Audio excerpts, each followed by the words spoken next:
ghouls asleep amidst the trees.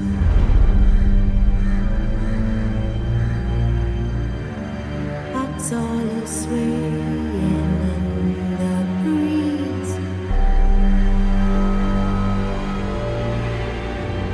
But one soul lies anxious, wide awake.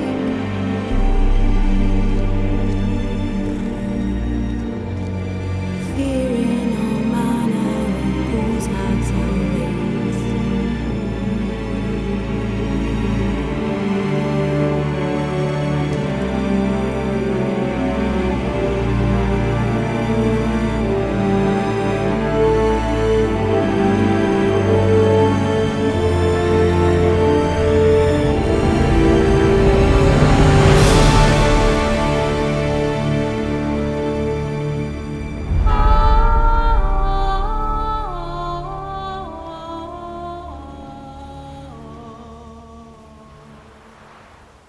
We've not got no need for your help. Have no fear, good man. Our labors shall be done quickly. The prowlers to be banished for good. Milton, look! Geralt! In the flesh. Hail, Witcher! Let us go inside and greet you as befits an old friend. And you, fear not. We shall put an end to the rule of outlaws, soon.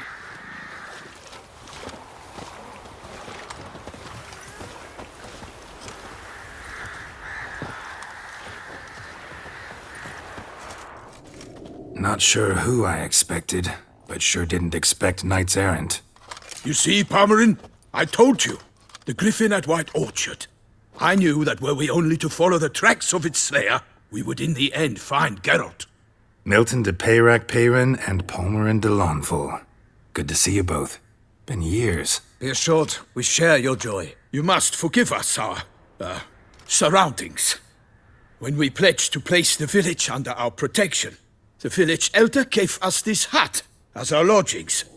He swore it is the best hut in the village. Get involved in some squabble? We discovered that in retreating, the Redanian garrison that left this land still is at the mercy of numerous plagues. The tyranny of bandits the most onerous among them. These plunderers shall soon descend on this village to collect tribute. Milton and I will dissuade them. We are both sworn to fight injustice and oppression wherever they rear their heads. The matter does not concern you, of course, but do us the kindness of waiting. Once we have dealt with these marauders, we have a matter we must present to you. So, plan to go out and meet the bandits when they arrive? Fight them? Palmerin wished first to appeal to their sense of decency. But I expect they will be deaf to this. Yeah, completely. We must afford them a chance to stand down. Many a hardened outlaw has left the path of wrongdoing upon hearing words of admonition. Doesn't happen in these lands. Ever. If they do not heed my reprimand, we at least will know we have done all within our means to evade bloodshed. Fine. Naturally, I'll help when Palmerin's rhetoric falls on deaf ears. Excellent. Then we've but to wait for the rogues to arrive. They're coming! Hear that? Your bandits have arrived. Let us go out to greet them.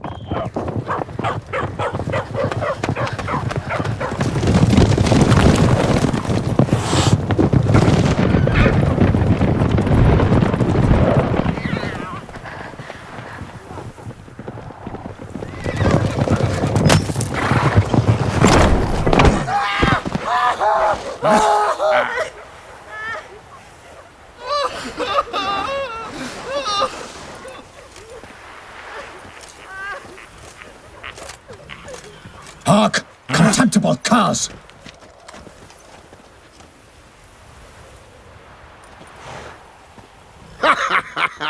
He mean us? I, Palmerin de Lawnfall, call upon you to repent.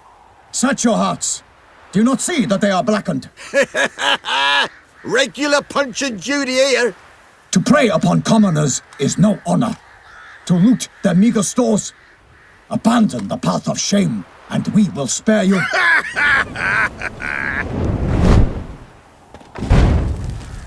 Right good jest, that.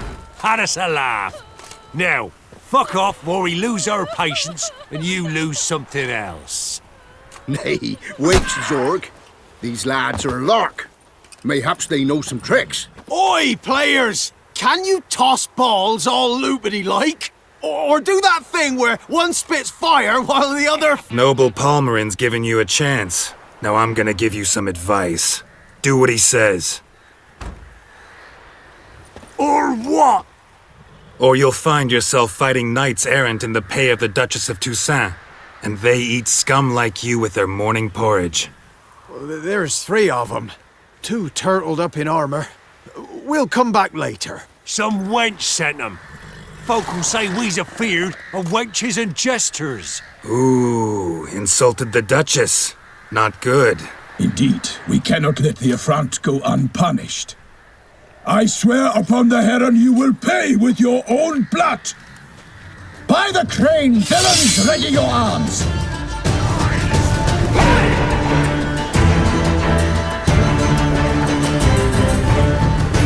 Come on, come on.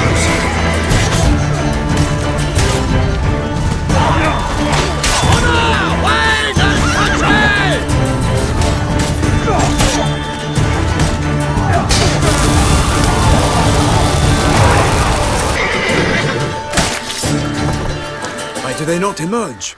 It is over.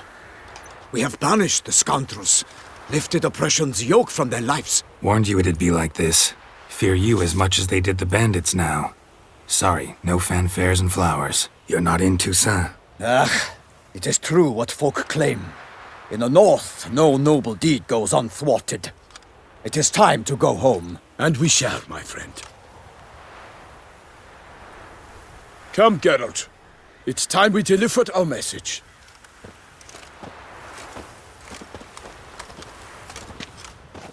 So fess up. What brings you such a long way? We are to deliver Her Grace the Duchess's message in full, with all due ceremony. For tradition... Is sacred in Toussaint. All right, fine. Most honorable Geralt, slayer of monsters and all evils nefarious, which prey on the defenseless of this world. Whereas never have you been known to deny help to the innocent, nor leave widows and orphans to fates undeserved. Answer you now our present summons. Free us from the beast which floods our streets with blood, and sows panic in the hearts of rich and poor alike. Come to our aid, Witcher. Thus humbly beseeches you the Star-Crossed City's most gracious protectress, Her Illustrious Highness, Duchess Anna Henrietta. Shall you answer her call? Might be the most fervent request that I take a contract ever. And the most polite. And now we've got all that behind us. I want to hear more about this beast. Some kind of monster? Just guessing. Most assuredly, though no one has caught a good look at it as yet. Our only sure witnesses. Bodies massacred in a brutal, horrid manner. Look, some sketches drafted from descriptions given by those who claim they glimpsed the beast. Each quite different. To my mind, these witnesses lie. How many victims so far? 2. When Her Grace learnt of the second, she discharged us immediately to fetch you, promising grants of land and fortunes in gold, should you answer her summons. An ill wind blows, Geralt. The beast cannot be tracked. Folks say it wields black magic. Also, both victims were nobly born, and the start of a tourney draws near. Beast wields black magic? What makes you say so? The first victim vanished between bites at a feast. Of the feast-goers, none noticed this. They saw but an open window, then heard desperate cries from the street below, where a corpse had just been found. The second killing, similar. A night in a locked room. Servants all about the house. Guards all around the estate. Yet the beast somehow got him out, dragged him to the town square, and killed him there. No one saw, nor heard a thing. We have no fear of creatures against which sword and shield protect. But of this beast, nothing is known, save that it cannot be traced, kills effortlessly, and with no rhyme or reason we can discern. Anyone tried to hunt it? Knights-Errant, for example? Ha! Many have tried. Baiting, waiting in ambush, but to no avail. The beast is clever. It evades all traps and attacks of a sudden. It is like a ghost. An experienced tracker. This is what we need, with knowledge of monsters. In short, we need you. Mentioned a tourney. Why doesn't the Duchess just call it off? Simply, it is too late. The guests have arrived. The best knights of all lands, relatives of the Emperor. The beast could be a threat to others, not just to Her Grace's subjects. I sometimes think back to all the contracts I've ever taken from sovereigns. Can't name hardly any where I came out ahead. You cannot be thinking to refuse. No. Just struck by a thought. How the Duchess can sometimes be... demanding. So you accept the contract. Excellent! We must set off at once. We long wanted this land searching for you. Yet time is of the essence. Ready to go, soon as you're packed. Then post haste to Toussaint. To Toussaint!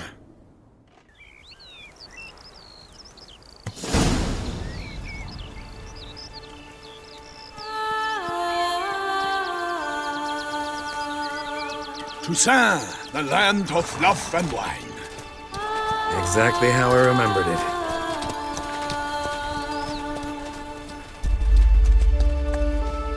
You will find Beauclair has changed some these past years.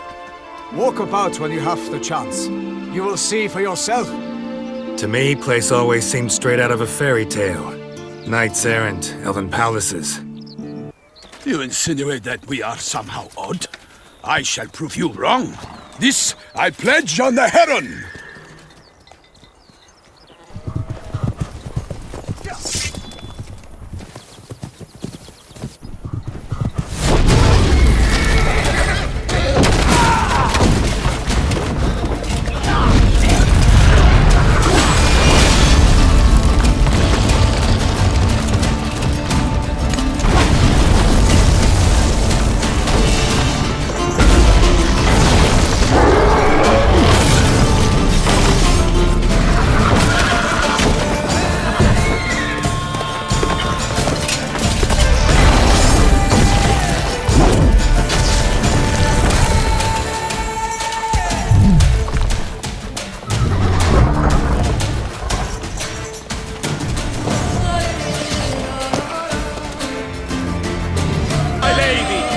Watch out!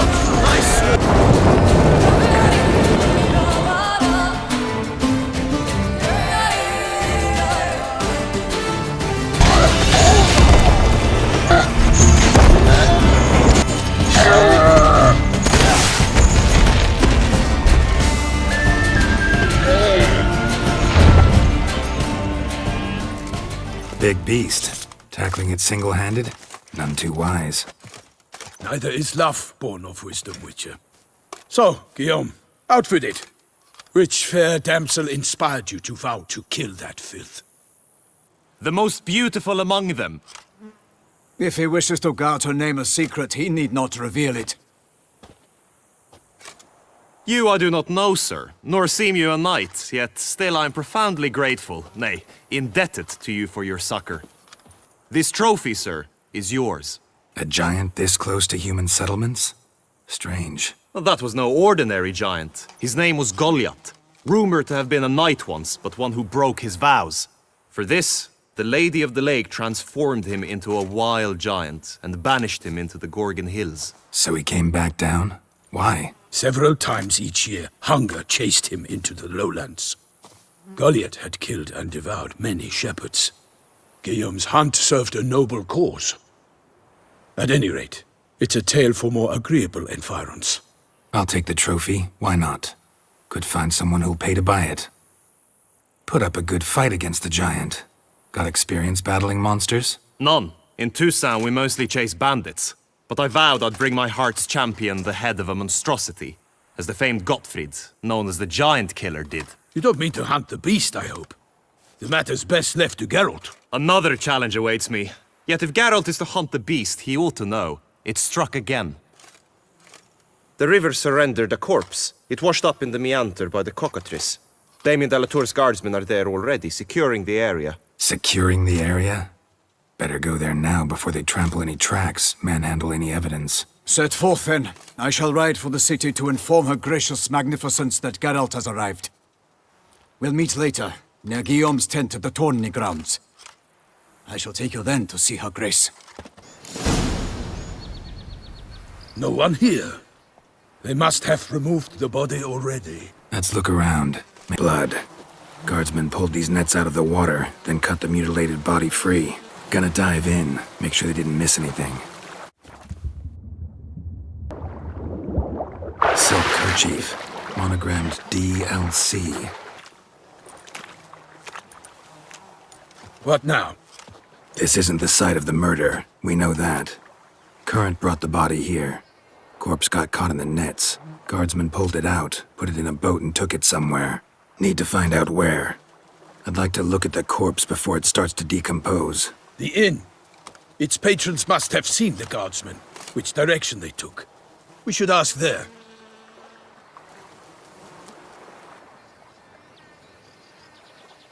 Seems we've got ourselves an audience. You think this surprising? The locals will tell the children of children they do not have yet, of the day a quartered corpse was pulled from the river. One thing. Found a handkerchief in the water. Monogrammed DLC. Mean anything to you? Delacroix? It cannot be. Was it he the beast slew? Seems so. Knew him well? Long past. We were close friends once, but our paths diverged. He was a man of extremes, standing by his companions no matter the odds, fighting his foes to the bitter end. Foes? You have a lot of them? He did, but I do not see what that has to do with the beast. Ah, Geralt, you've struck a raw nerve. Memories of a time long past, to which I'd rather not return now. I understand. We can talk later. Let's go to the tavern. By my troth, could that be the musty scent of fresh pâté? Naught else, Sir de Peyrac-Peyran. I see time has not dulled your senses. We would be honored if you would join us. Your companion as well. But why do I not detect even a whiff of crayfish chowder? No soup today, on account of there being no crayfish. I reckon you've not heard, but all I caught was a corpse. I awoke at the crack of dawn, as I do each day, but when I looked up, I beheld a blood-red sky. This corpse is precisely why we're here. For the man whom you've invited to join you at the table was summoned from a far-off land by her gracious magnificence. He is tasked with tracking and killing the beast. We invited two men to join us, yet since Sir de Peyrac-Peyran in temperament is more akin to hare than hound, I surmise the other is the hunter. With whom do we have the pleasure? Name's Geralt. A humble introduction. You've clearly not tarried long with Sir de Peyrac-Peyran. Spare us the petty insults. Geralt is a master of the witchering trade. He has questions concerning the beast's last victim. I was the one to find the corpse. The sun had just risen when I awoke, sat straight up in my bed, looked out the window, and beheld a sky red as blood. Ask Geralt, please, or we shall be here till winter. Must have been early in the morning. Went to check your nets and then... I stepped out of my hut and saw... By my troth, to the point, man! You found a body ensnared in your crayfish nets. We know this already. What happened then? Did you see anyone nearby? Did you spy anything noteworthy? Anything at all? Not a soul around, just me. As for noteworthy... well... What did you see?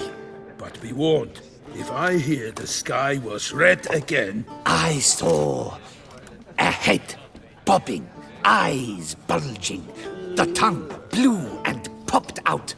Next to it, a hand rocking upon the water. Get a good look at the body parts? They gave me such a fright. I bolted to town fast as my legs would take me, then returned with guardsmen who told me to keep out of their way. They had a hard haul. The parts were so tangled up in my nets, they were forced to cut them. Need to examine the body. Know where they took it? They ferried it across, then loaded it on a cart and hauled it to a cellar at Corvo Bianco to keep it cool, see? What? Why, Corvo Bianco is Baron Rassel's estate. When he learns they've turned his cellar into a morgue, he'll set his hounds on them. While you were gallivanting about the north, his vineyard was auctioned off. Who was that? Woman who just left. Didn't see her before. Didn't notice her walk in either. Doubtless Linnis, the innkeep's daughter. But hold, Geralt, because this is an outrage. Rossel's vineyard was auctioned off? Inconceivable! It is no secret the Baron had gambling debts up to his ears. It finally came time to collect. His creditors auctioned off his property. The Ducal Chancellery bought it, in fact. Rossel now bunks with his brother in Vicofaro. I told Rossel he'd get his comeuppance. How long can one draw on past heroics? His creditors must finally have to find that his promises meant nothing. Such are the times. Today's knights are pale shadows of the heroes of yore. It's true what they say. God sent the beast to punish us for straying from the old paths. So folk think the beast's divine punishment. Knights have turned their backs on the old customs. Where they were defenders of the duchy, they're now defenders of their own tushes. Why, you insolent... Let him talk. The Duchess trades in titles, grants honors to ill-doers. We've strayed from the path of virtue, lost the gods' favor, so the gods sent retribution. Don't listen to that nonsense, Geralt. It's rehashed street preacher codswallop. Yes, the rebel rousers have been sprouting up like weeds lately, each offering the same bill of goods. They say anything else about the beast? Besides it being a messenger of the gods? The Toussaintois are no fools. They see clearly the beast kills on days honoring patron saints. Picky monster. Thanks for the hospitality. Time I examined the corpse. Corvo Bianco lies a short way from here, near the tourney grounds. Just follow the road and you'll arrive.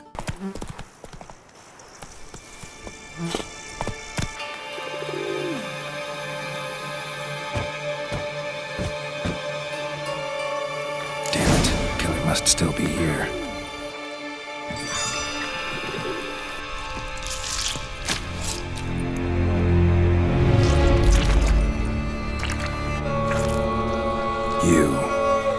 Saw you at the inn. I know what you are. Don't know why you killed these people, though. Clearly wasn't for their blood.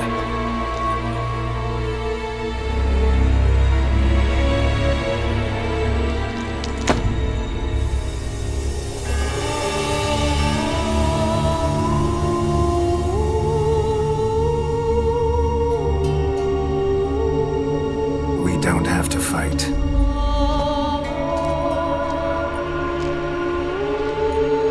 You are wrong.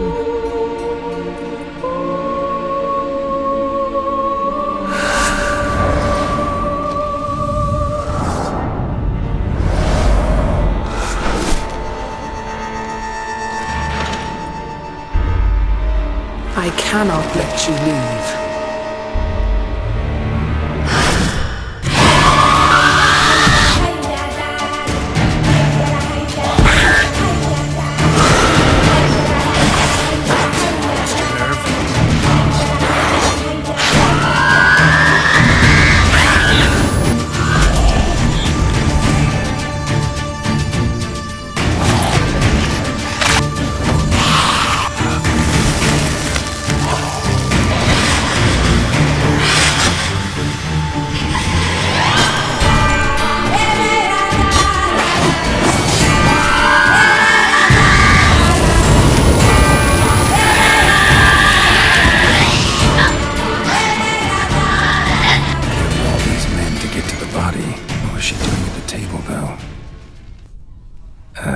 Stinks. Waterlogged. Both hands amputated. Body was quartered just as I thought. Laid in water for some time. Head swollen, and something took a few bites out of it. Something in the throat. A pouch, bulging with coins. Nilfgaardian florins, from several different provinces. If the murderer did this, means we're dealing with a sentient thinking beast. Body was chopped up after death. Blows struck with great force, but bones sliced through, not crushed. Creature that killed him had long claws, sharp as a witcher's blade. First sank its claws into the victim's heart. No Bruxa did this. Third hand. A spare? Except it's clearly not the victim's. Guardsmen must have not noticed it as they picked everything up. How's this possible? Still warm. Blood still flowing? Several monster species can regenerate. Never heard of that happening to their severed limbs, though. Or of their limbs seeming completely alive after so much time. Examine the tissue more closely later. Might learn something. So, murderer was clearly a monster, but not a Bruxa. But then why'd the Bruxa come here for the severed hand? And who does the hand belong to? Why the hell's it still warm? Now, pouch shoved down the victim's throat. What's the significance? And why was he chopped up into pieces? Lots of questions, no answers so far. Need to know about the other victims. I'll ask Palmerin to get me in to see the Duchess.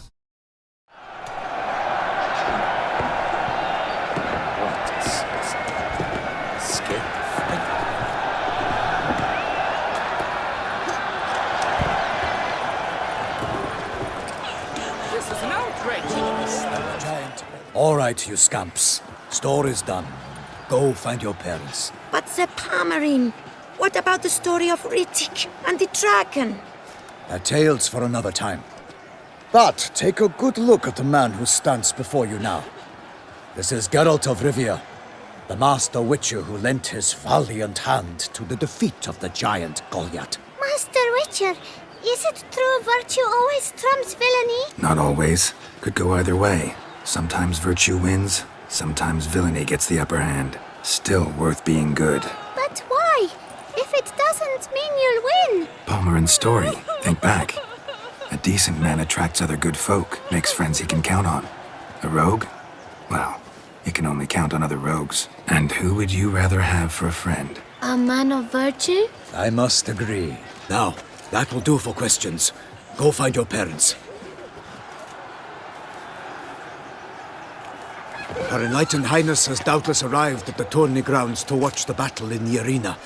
If we hurry, we'll be in time to speak with her before the spectacle begins. Lead the way.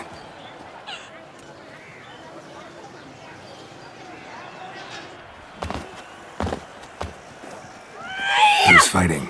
Nilfgaardian gladiators? Close, but not quite. As you will soon see. Someone's gonna fight a Shaelmar? With only some bells on its tail to confuse it, slow it down? Whatever is the problem? The beast is a gift from the Emperor, no less.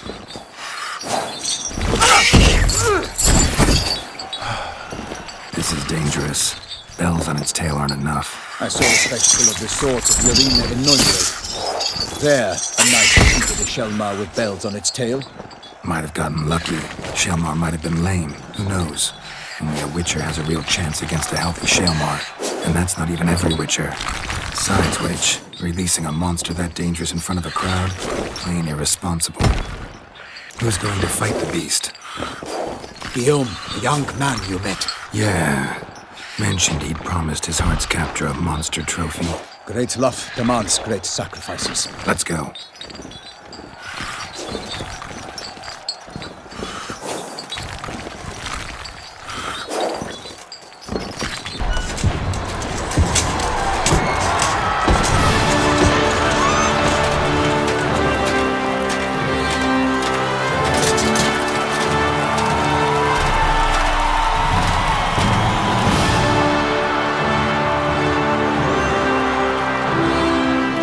I dedicate my imminent victory to fair Lady Vivian.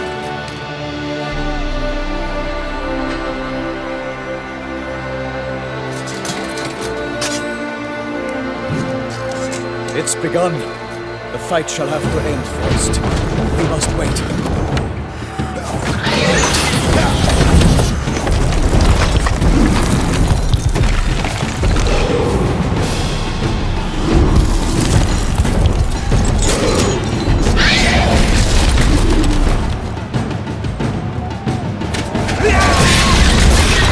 Got a bad feeling about this.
triumph against all odds!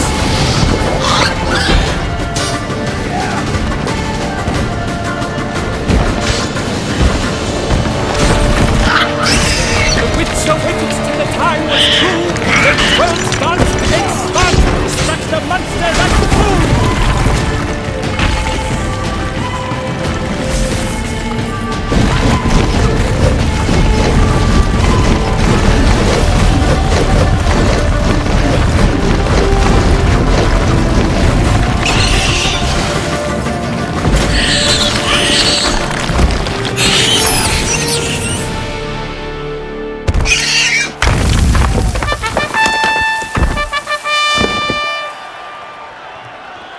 The Shelma lies defeated by Geralt of Rivia, master of the witchering trade.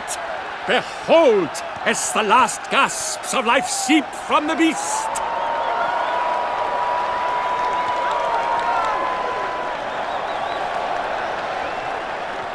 Master Geralt, do what you must. Finish the deed! It suffered enough.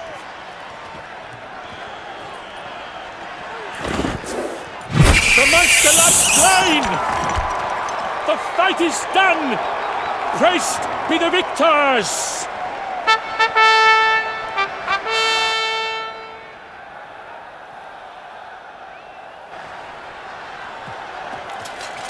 Guillaume?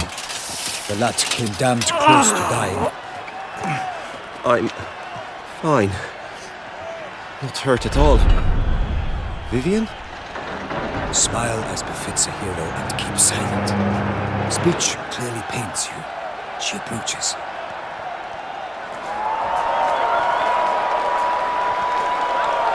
Geralt, we must talk. Vivian. You shall talk later, in the medic's tent. Geralt, magnificent, breathtaking. Your Grace. We knew that to summon you was a brilliant idea. We are delighted, ravished to have struck upon it. And I'm truly, honored. See to our young hero. Hop, hop, for we must make off with Geralt. We should talk. We had been long awaiting your arrival, had nearly lost hope. Then suddenly, that entrance, so spectacular. Your Grace, my contract. I'd like to discuss it. Naturally, but not here. We shall need Damien. He led the investigation pending your arrival. But wherever could he be? Come, we must find him.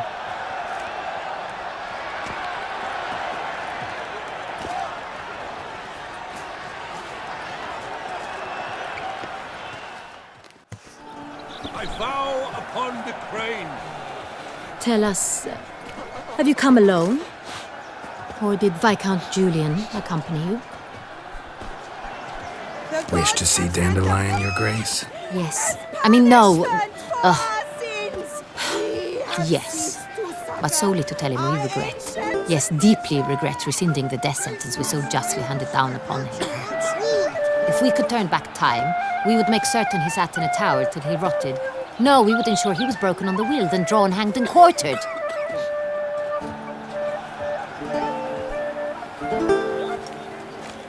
Ah, the very man we would entrust with these tasks. Damien de la Tour, captain of my personal guard. Your Grace. Witcher. Sorry to have to tell you, but the guardsman handling the last victim's body... I know already. The creature in the cellar of Corvo Bianco. Was it the beast? No. A bruxa, a kind of vampire. Not the beast, but tied to it in some way. You know this how? Through careful analysis of the evidence, both on the riverbank and at Corvo Bianco. Do you mean to insinuate the investigation thus far has been sloppy? Geralt insinuates nothing of the sort. We must listen to him, attentively. I examined the body of the beast's last victim. Might have found something, need to analyze it. A quiet place, that's what I could use most right now. And maybe the help of an alchemist or a mage. Also like to hear all you know about the previous victims. Take it Sir de la Tour is my man for that. Firstly, call me Damien, please. Secondly, you should know I spoke against summoning you here. I've heard much about you. You bring trouble, or thus far have, always. And we've enough trouble as it is. Yet we are capable of defeating the beast on our own, without an outsider's help. I've no doubt about it. Damien, we settled the matter of the Witcher's employ some time past. Definitively. Since you have broached it nonetheless, let us discuss Geralt's pay. Are the legends true? Do Witchers usually demand that which you find at home, yet did not expect? Yes, Your Grace. The law of surprise. Time-honored. We shall be content. The surprises we encounter on a daily basis would be of no value to one such as you. What awaits at the palace are edicts to sign and portraits of suitors from far-off lands. I fear you would find little use for either. Thus we've decided you shall receive the deed to a vineyard, Corvo Bianco, and the sum of coin. You will doubtless consider this adequate. Title to the vineyard shall be given to you at once. Surely you'll need lodgings while you hunt. The coin, however, will be yours only once you have slain the beast. Lovely, generous gesture, Your Grace. Corvo Bianco. Isn't it the Duchy's temporary morgue? Is it now? The Chancellery's bungled things again, we fear. Not to be left unsupervised for one instant. Yet, in its mood, a morgue should present minimal problems to a Witcher. What's more, nothing enhances a wine's reputation better than a grim legend. Thank you, Your Grace. I accept the contract, of course. But as I said before, I'll need some information. How'd it start? Who was the first victim? Crespi was the first to die. He was famed once for his many glorious tournament victories. Then he grew old, hung up his sword, and took to winemaking. Crespi was not loved by the wine merchants. He was ruthless in business and thought to cheat many a time. He asked us for a dispensation from all court ceremonies. We did not grant it. We could not. Once you've taken the oath of a knight, you remain a knight till death. How'd he die? Where'd they find the body? Quite unusual, the circumstance. He was at a feast when suddenly one of his fellow feastgoers noticed he was missing. The town watch found him an hour later. On his hands and knees, propped against the town pillory, his sword hanging from his neck. He had died of wounds inflicted with claws, not a weapon. Blows of great force. So he died suddenly, but the body was on its knees, meaning someone posed it. So it seems. Second murder. Tell me what you know. In the city there are certain nooks. No one reasonable ventures there after dark. Ramon Dulac's corpse was found in one such place. With the first murder, terror gripped the city. Its inhabitants grew wary, kept to safe areas. Consequently, news of the second victim came to us from a group of concerned cut-purses. Criminals fear the beast? Telling in a way. Take it you've excluded the possibility that Ramon died at the hands of these bandits. Do you believe me, an amateur? Not hands, but claws killed Ramon Dulac. The wound was deep, clean. His body was found in a gutter, dressed in nightshirt and cap, a pillow placed under his head, and his sword replaced by a bed warmer. Ramon Dulac, a knight who but a dozen years past was an advisor to our father, the Duke. Someone went to a lot of trouble to make him look ridiculous. Maybe revenge was the motive. It's not out of the question. Dulac had shady dealings with the criminal underworld, but no one ever came forth with concrete proof of any misdoings. So, first two victims were knights, best years behind them. The same could be said of the third. Sir Delacroix was wont to claim that in modern times knights face new challenges, enterprise being the latest addition to the chivalric virtues. He made a veritable fortune in the grain trade. Palmerin even nicknamed him Sir de la Stinchi. Found a coin pouch on his body. Contained florins dating from various times, hailing from different provinces of the Empire. Delacroix loved coin, true, but had no patience for numismatics. Lots of similarities between the victims.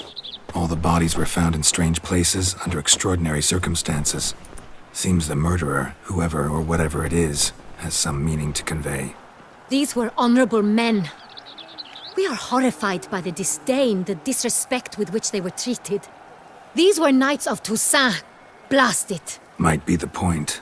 From what you say, none was a model of virtue. Ever considered that's what the beast's trying to draw attention to? All the murdered men were knights who swore fealty to the 5 chivalric virtues.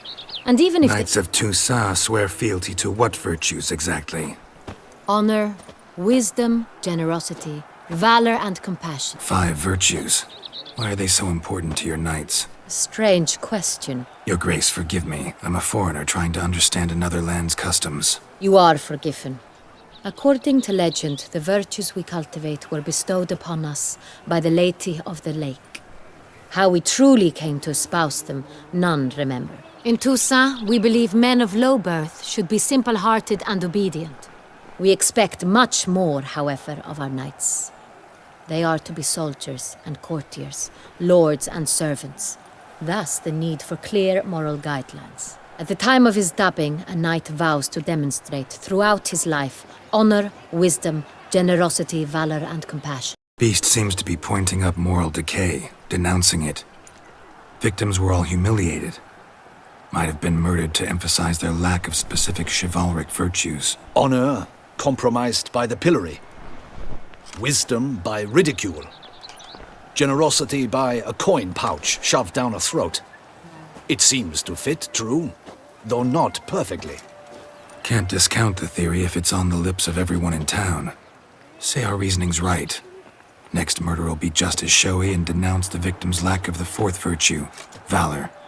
We can also assume that victim will be an elder knight. Let's think. At the moment, all the knights are either at the tourney grounds or in the palace gardens. Our annual hare hunt shall begin there shortly. Have you heard of the custom? Milton mentioned something. Seemed excited to prance around in a bunny costume. Not sure why. Hang on. Strange circumstances. A knight advanced in years. The famed cowardice of rabbits. Could it be that simple? Is Milton de Peyrac-Peyren the next victim? Milton also knew Delacroix. Told me so down by the river. Damien! To miss something so obvious. De Peyrac-Peyren, Crespi, Delacroix, and Delac formed a knightly team. It was years ago, but... They were a team? They were close friends, tightly knit, and as such earned the trust of our father, the Duke. We often witnessed him turn to them with delicate matters. Later, their paths diverged. Unlikely to be a coincidence. Beast must know it too. It's a lead, I'm sure. Your Grace, we need to find Milton, immediately. Rather problematic. You see, the garden entertainments are due to start, and he's disguised as the hare, hiding somewhere, waiting for some tipsy courtiers to find him. The hare's hiding place is a carefully guarded secret. We must call off the game, at once. First and foremost, we must remain calm. Damien, order the garden searched immediately, but discreetly. By no means can we disrupt the festivities. Panic will only incite the beast to strike sooner. And you, Witcher, follow me. My gardens, my night, I shall take the fall. A murder is out of the question. I will not allow it. Not near my palace. Horses? Ready our horses! Your Grace!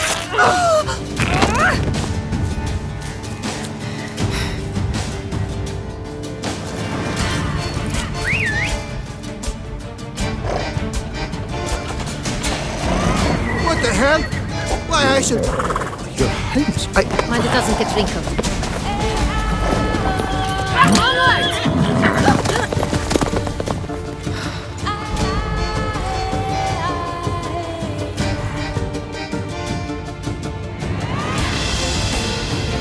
We must go to where the game is being held. The participants must find a unicorn's horn, a golden fish, and a phoenix egg. With these in hand, they can deduce where the hare, Milton, hides. We need to find those things too. We've no other option, but time is of the essence, so we shall have to break the rules. On second thought, through here.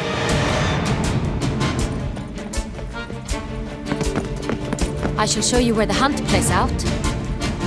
Then we will split up. You will get hold of the unicorn horn and the golden fish,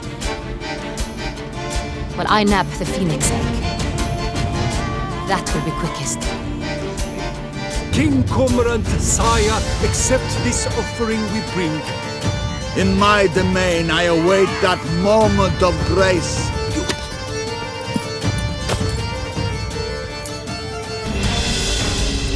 A key. But this is no true unicorn. Hey folks, gonna have to ruin your fun. Sorry. Who's that?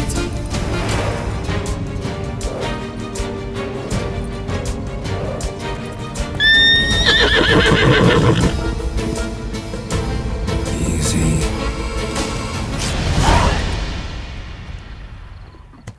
If you please, Your Grace. We do not please. We act out of the highest necessity.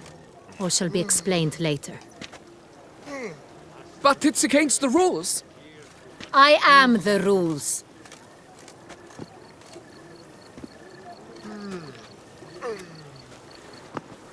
Geralt! At last. Got a key and a clue. And I've another. Show me yours. Who wrote this drivel? I begin like a groan, hollowed out with ease, then end like a mouse, with a head of hard cheese. Let's see. Grown. With ease gives us green, right? And mouse with a head of hard cheese. Greenhouse? You're a genius. Several greenhouses in the gardens, indeed, but only one with locks, the key to which looks just like the one we found. Greenhouse it is then. Let's go.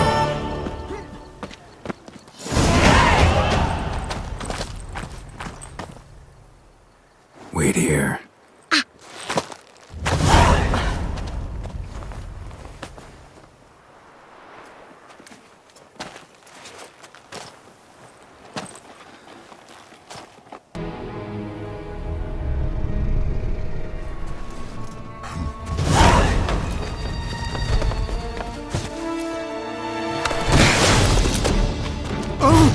What the butch?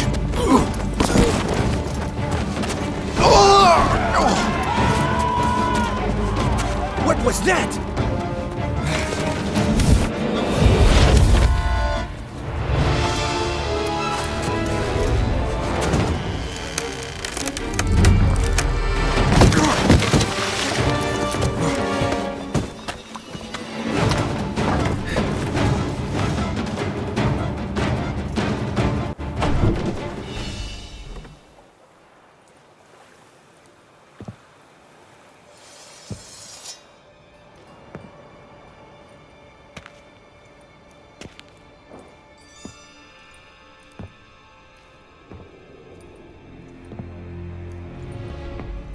I'm here.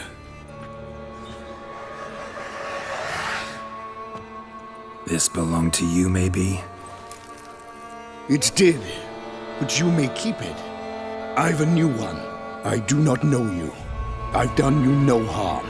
Yet first you butchered a Bruxer who was dear to me. Now you pursue me. Why? You've killed 4 innocent people, at least. And you? How many innocents have you cut down? I don't kill innocents. Murderers, though, you bet. I'll soon be done. I've but one left. And you, should you not stand down. And once you're done, intend to leave? Go kill somewhere else? No. I intend to live. Happily ever after.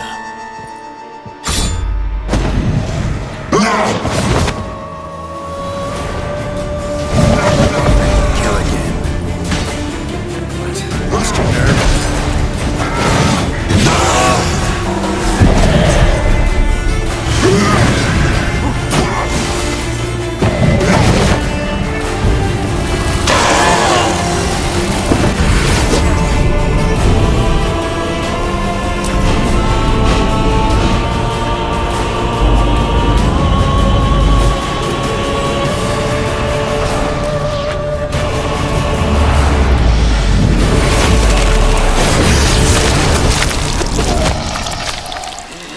To stay where you were. Regenerate! I know you're in trouble. I can help. I'll help myself! No! He's my friend!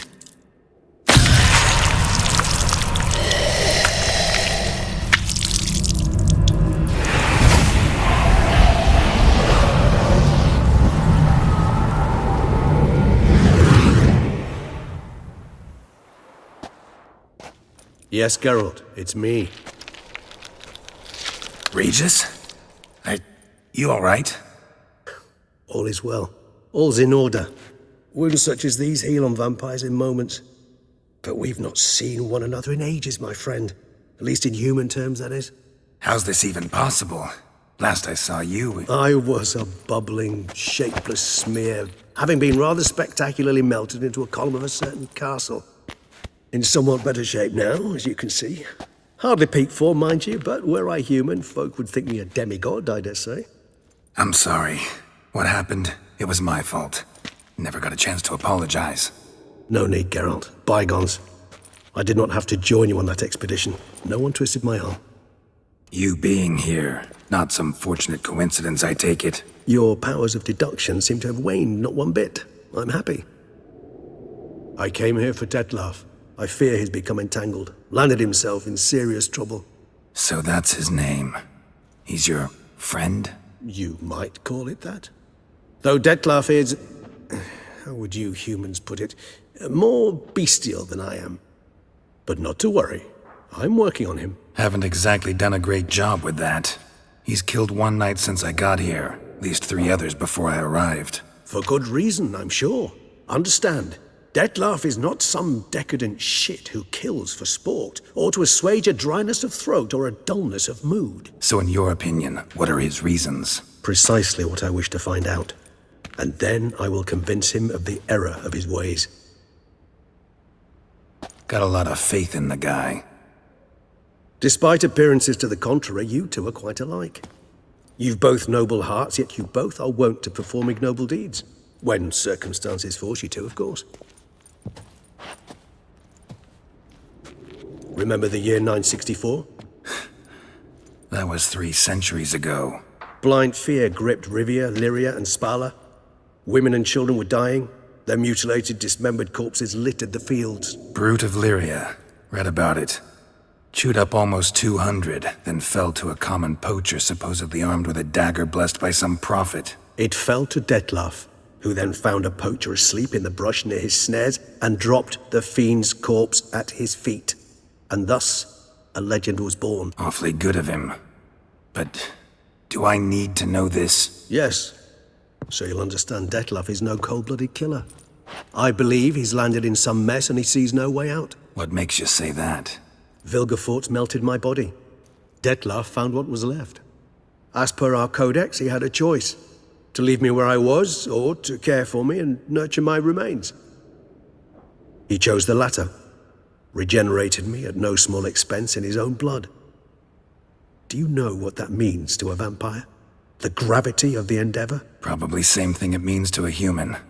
You owe him your life. Much more than that. The act itself made us blood brethren. A bond so strong humans cannot even imagine. Which is why I know something ill is afoot. Always had an overdeveloped sense of empathy. Each vampire has a unique talent. One they hone over centuries. It's precisely what renders us so difficult to classify. Detlef's trump card is his herd instinct. His tribal propensity. In point of fact, he prefers the company of lesser vampires and shuns that of humans. If he walks among you, killing egregiously, it can only mean something's upset him. Immensely. Anything specific? Some set of things that'd be likely to set him off? How should I say this? Detlef doesn't understand men, their world, its rules, its conventions. He's naive in a sense. He doesn't comprehend your games, knows not what it means to lie, deceive. Suggesting he's maladjusted and venting his rage. I'm suggesting maladjustment can at times breed conflict. But is it the case this time? I cannot say, but intend to find out. Gotta find him, before something upsets him even more, and all Beauclair is awash with blood. Well, we share a cause then, just like the old days. Not entirely. I mean, when I find him, you know. I know you've a contract on his head. Yet your true task is to stop the beast killing, not necessarily to kill the beast, am I right? All in all, sure. Let us find him. By the time we do, I hope I'll have convinced you Dettlaff is no monster. Fine, all right already. But for now, evidence is stacking up against him. Hear that? The posse. Knights must have tracked me here. I prefer they not find me here. I've makeshift quarters at Mère la Chaise-Longue Cemetery. We'll meet there. See you.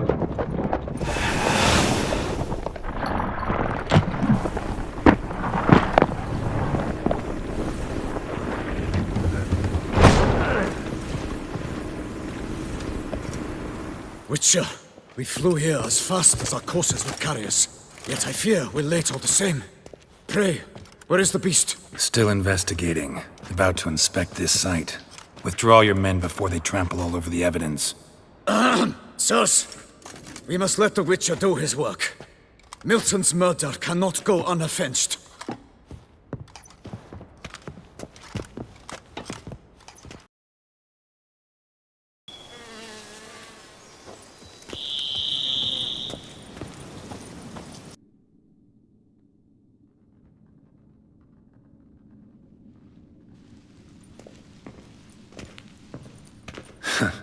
Agreed to meet a vampire at a cemetery. How much more cliché can you get? Nothing comes readily to mind. Could have left the door unlatched. What of my privacy? I value it rather deeply. Unmolested, especially by unwanted guests, that's my preferred state. Besides, I knew you'd find a way to get in. True enough. Need to find your friend. I'm hoping you'll agree to help. I shall do whatever's in my power. Yet what you want or even need must matter little. What matters is what Dettlaff wants. If he does not wish to be found, you will not find him. Ever. End of story. Come on. Gotta be some way.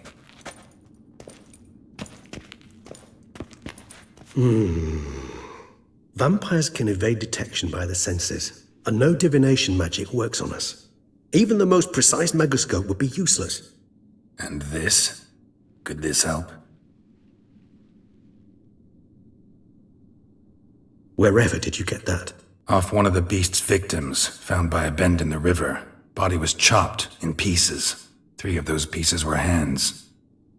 Hand with the ring seemed the odd one out. Abruxa had taken an interest in it.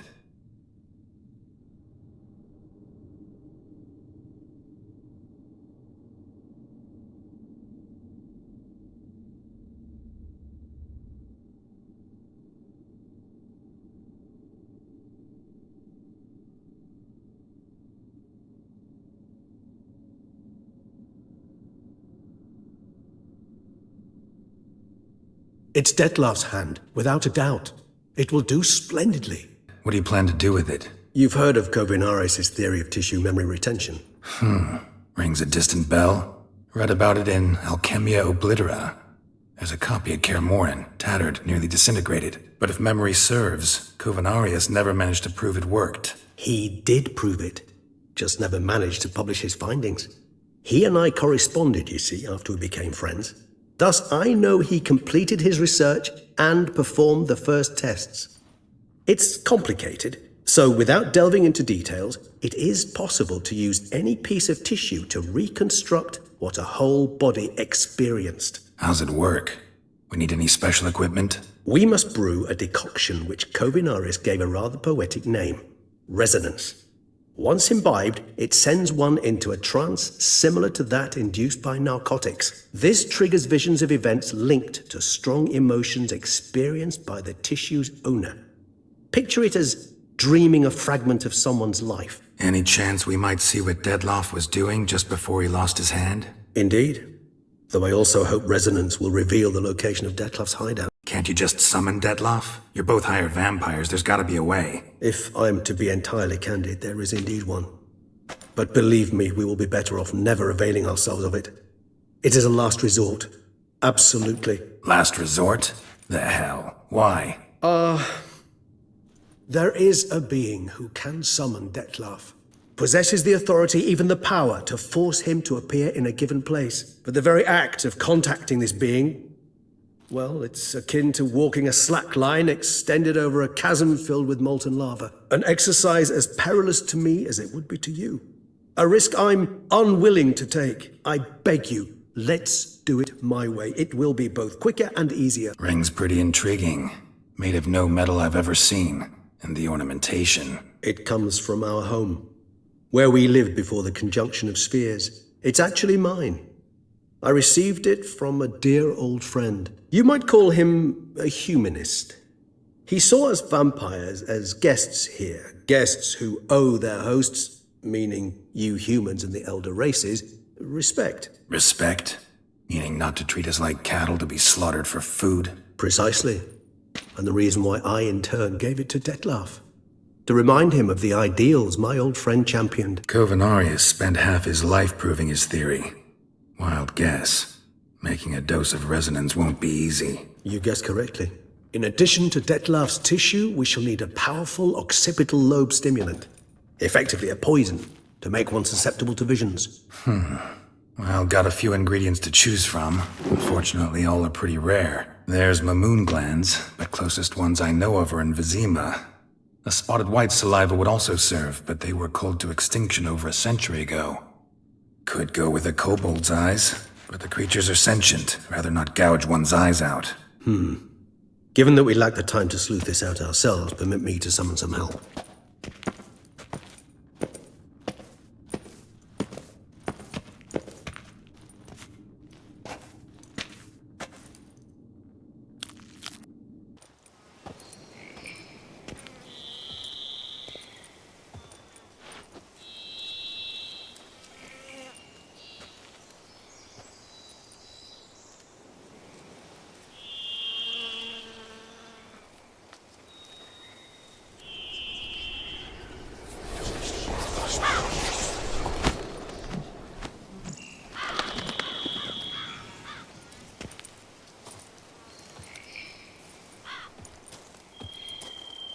What was that? A raven?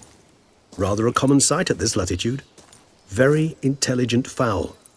I asked him to look for the creatures you mentioned. Him and his brethren. Perhaps they'll find one in the area, and I would hazard that a flock of ravens will spy any said creature faster than a solitary witcher would. With all due respect to your skills, my friend. It will take them some time, nonetheless. So, perhaps you'd care for a snifter of mandrake. Rarely say no to a snifter.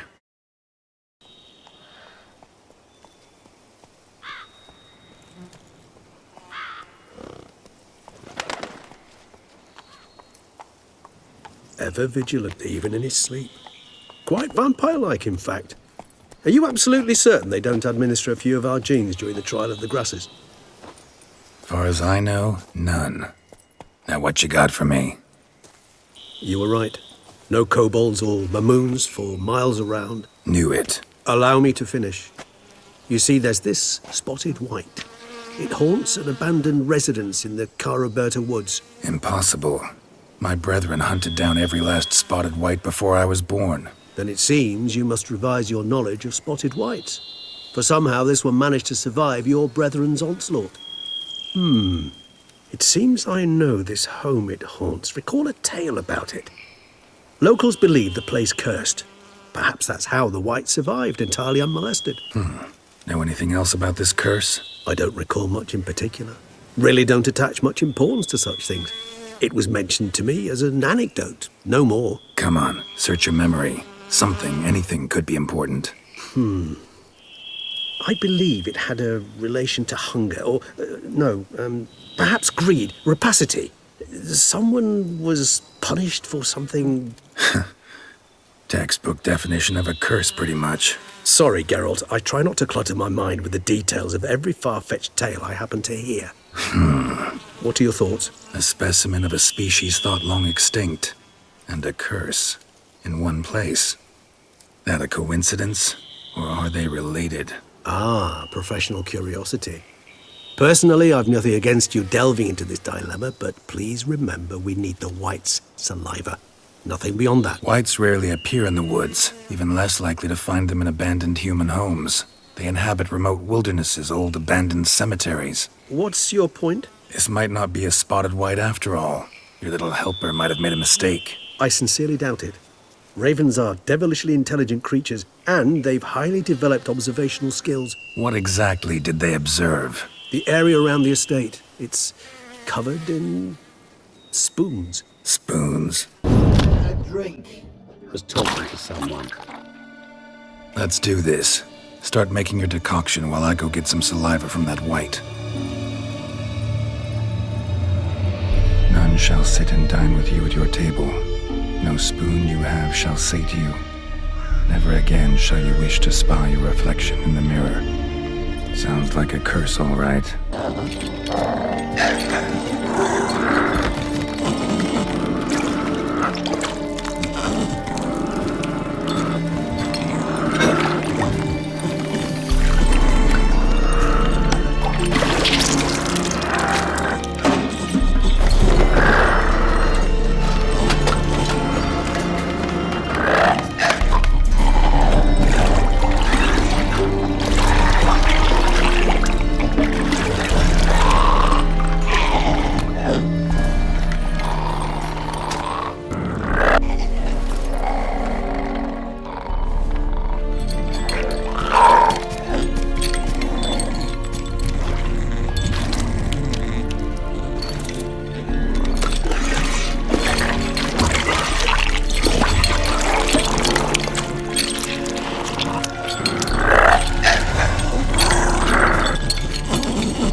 Not gonna hurt you. Wanna help? I've seen the words of the curse on the walls. Think I know how to lift it.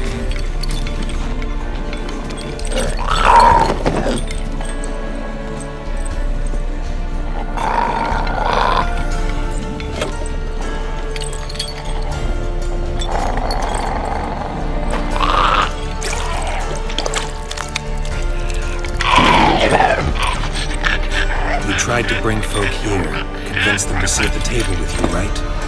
Well, I'm gonna be your guest now. Your willing guest.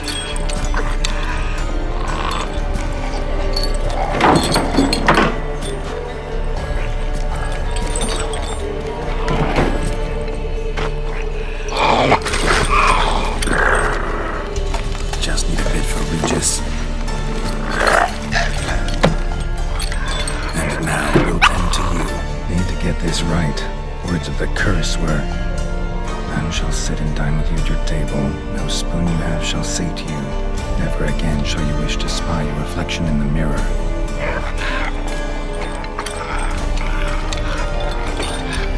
We can't use spoons. No, that won't work. You've been looking for a spoon that would feed you, but there's no such spoon. We need to eat without spoons.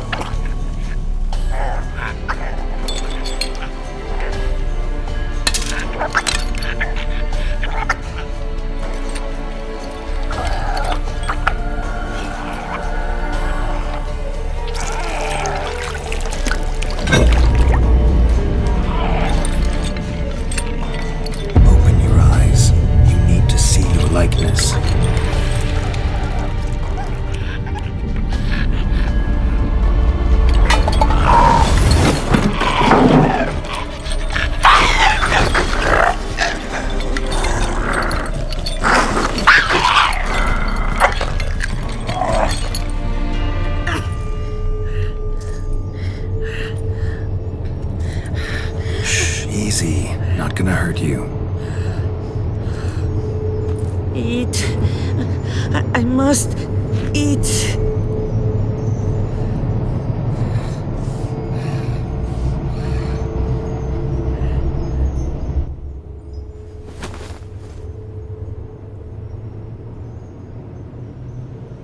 I'll take you someplace safe.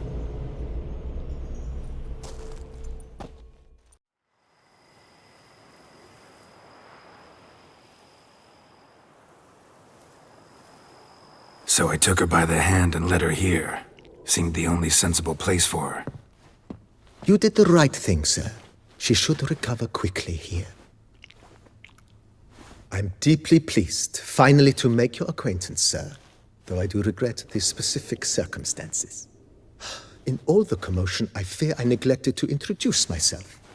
I'm Barnabas Basil Folty, and by order of the Duchess, I am to serve as your major domo at Corfu Bianco. Nice to meet you, Barnabas Basil. Love to talk more, but got urgent matters to attend to. While I'm gone, please make sure she gets everything she needs. Don't worry, sir. I shall see to everything. She is safe here and in good hands. She'll soon be back on her feet. Might actually take a while. She hadn't eaten anything in over 100 years when I found her. Horrid. Whatever brought this about? Told me her story on the way here. Her name's Marlena. She was once the very beautiful and proud heiress to the Trastamara estate. One evening, when she was holding a banquet for friends, a beggar came to her gate seeking alms. He had a bowl and a spoon with him. He sat outside her fence and waited. I've heard of the custom. An ancient rite of hospitality that obliges one to give food and drink to such a guest lest he depart hungry. To neglect the custom is to bring great misfortune down upon oneself. Marlena didn't care a whit for the old customs. She drove the man off, saying she'd rather feed the leftovers from her feast to her dogs than to give the beggar anything. The beggar then broke his spoon, cast a curse. She was beautiful, so he said she'd never wish to look at herself in the mirror again. Since she adored feasts, he swore no one would ever wish to sit and dine with her. And as she even refused him the crumbs from her table, he swore she'd never find a spoon in the world that would sate her hunger. A harsh punishment. I imagine lifting the curse was hardly simple. Curses are tricky. They play on irony. Always gotta figure out what the catch is. Marlena had spent decades looking for a way to lift it. Transformed into a wight, she stole spoons and lured folk into her home, trying each time to get them to dine with her. Didn't work. So what did? Someone had to sit down and share a meal with her, of their own free will. They had to eat without using spoons, and make her look at her reflection. That's it? That was all it required? Simplest solutions are sometimes the last that come to mind. Besides, when you're a wight, it's pretty damn hard to find willing human company for a feast. I imagine so. But, most importantly, it is now over. Please, don't worry. She will be in good hands here.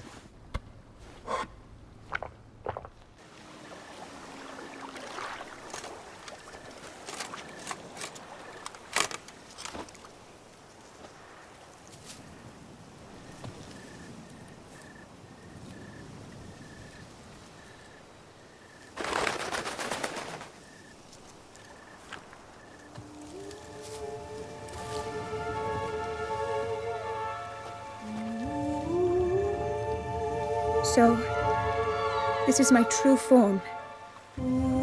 It is not too late. You may still change your mind. It will bring no shame. My mind is made up. My resolve is firm. If you can handle it, so will I. You are beautiful to me, even as you stand now.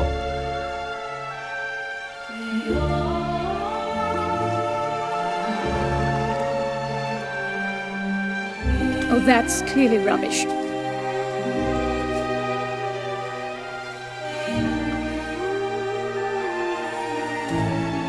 Shut your eyes, both of you, and don't move.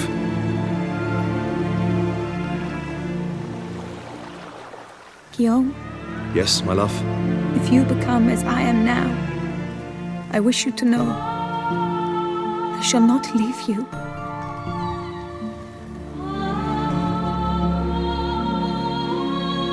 Picture yourselves reflected in a pool of water. Focus on that.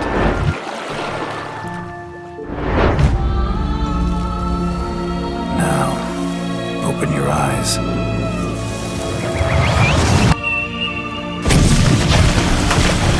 Damn, I think it might have worked.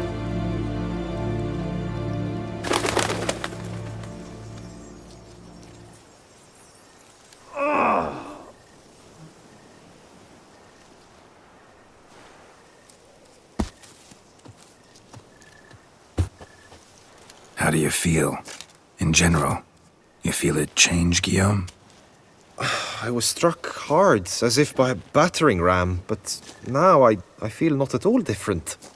Apart from a slight itch on my skin. Are you certain it worked? Yes, something happened, definitely. Must be an intersection beneath this pond. Powerful magic at work here. Look at Vivian.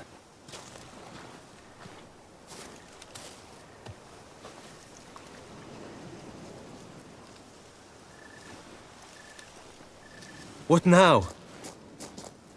Now? Now you get to live together, happily ever after. Still, watch yourselves carefully. Notice any troubling symptoms, find me. Naturally.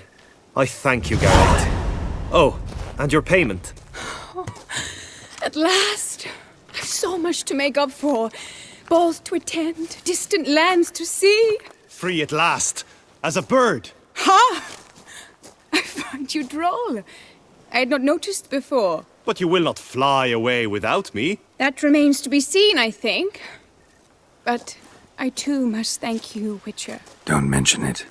You take care, both.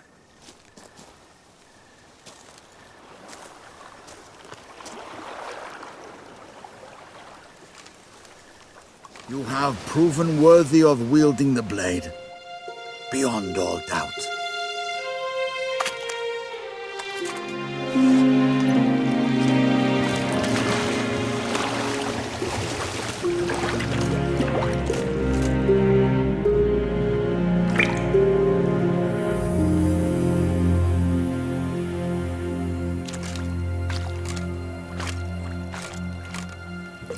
Behold, your Arendite. We've met before. Certainly.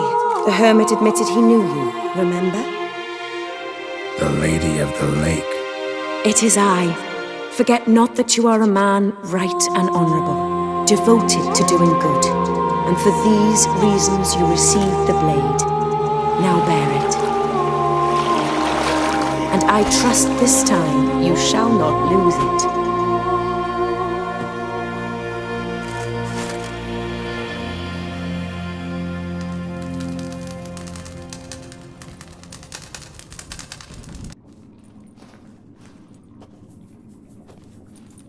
Think your friend's hand will make for a nice broth? You've clearly honed your sense of humor. But we are not cannibals, Geralt. I took a fragment of tissue from their hand. It will suffice to prepare some resonance. What did you do with the rest? I cremated it, as our codex commands. A raven told me you'd acquired the necessary ingredient. Pretty helpful creatures. Call on them often? I try not to overdo it. But they can be so useful, as they were now, when I merely needed to be sure I could arrive in time should things go sour. Managed fine alone, but thanks for the thought. Gonna need much longer to finish brewing resonance? Mentioned the last ingredient, too. What about that? That, I fear, might prove troublesome.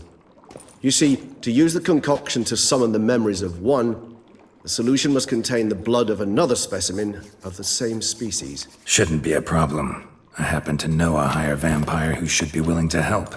Right, Regis? It's not that simple, I'm afraid.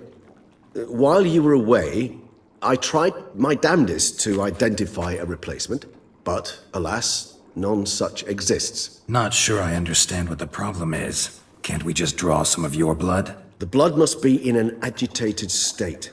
As I'm certain you know, higher vampires can change their corporeal shell. As our flesh changes, so does our blood's chemical composition. To make a long story short, I shall need to induce in myself a state of strong psychokinetic arousal. In brief, madness, rabidity. And that stands to be very, very dangerous. Dangerous? Why? I mean, you'll still be you, right? True.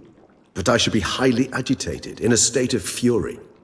You know better than I that fury cannot be controlled. If you've ever seen an enraged vampire, you know very well that all who find themselves nearby will be in grave danger. How will we handle that? I'd rather not have you lunge at me, claws extended. That makes two of us. But worry not. I've thought it through very thoroughly. Details to follow soon. All right. So what do you want to do? We shall visit Tesha Mudna, an ancient vampire estate. There we will find cages suspended in the air. I will enter one, be confined. You will lure beasts there. Beasts you will then kill. The bloodletting should prove profuse. Abundant enough so that the blood scent will drive me mad. Wild. Tesha Mudna. What's it like? It is a place of torment. A torture chamber. Long ago, shortly after we'd arrived in this world, one among us named Kagmar developed such a taste and lust for human blood. that in one night he could imbibe an entire village. This brought trouble on the entire species. Common folk wearied quickly of living in constant fear. They began to hunt us, seek the aid of mages and witches in tracking us down. So what? Not like they could ever hope to kill you. But they were bothersome. Forgive the comparison, but when did you last enjoy mosquitoes buzzing around your head? In any case, the other vampires decided something had to be done. Kagmar had to be caught and punished. A torture chamber was thus outfitted in the dungeons of Tesh-Mutna. Inside it, a cage made entirely of a special alloy of silver, dalvinite, and meteorite steel. Kagmar was captured and locked in the cage. Sat there over 2 centuries, driven to fury time after time, never able to escape. Thus I know the cage will withstand the fury to which we shall drive my humble being. See no reason to dawdle. Tesh-Mutna. Take me there. In a moment. Just one last thing.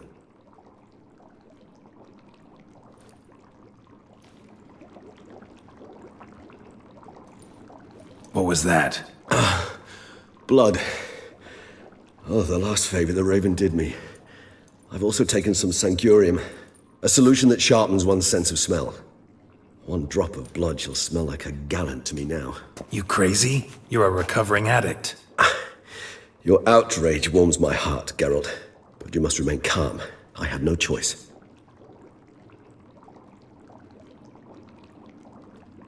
As things stand, the die is cast.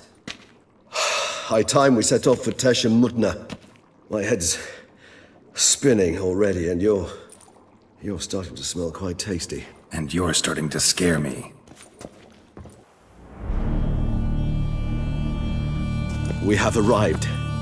The sacrificial chamber of torture and torment lies underground. Sure you know what you're doing? I can only hope I do. Please, let's go. The longer we delay, the less control I shall have of my faculties. I'd really prefer not to hurt you. You lead. This place. There's evil here. Death hangs in the air. Yes. Great many beings have breathed their last here.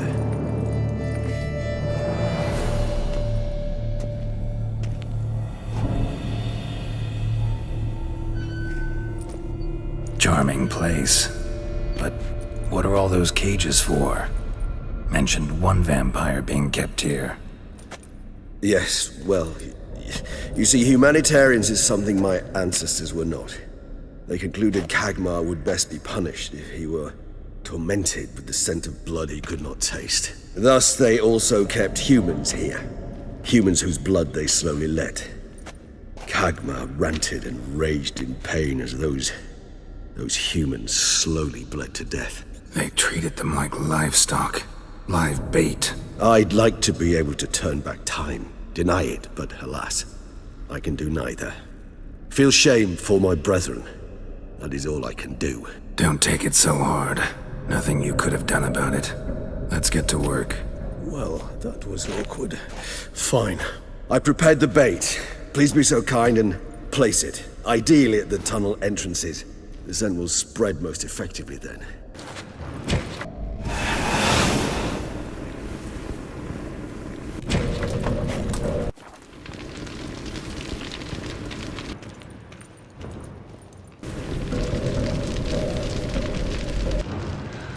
Bait set.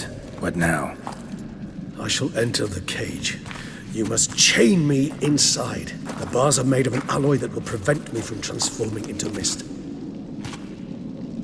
Kinda thought you wouldn't want to.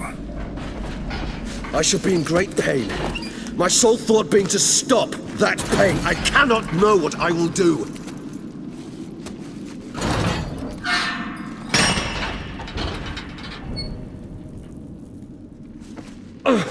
We must hurry.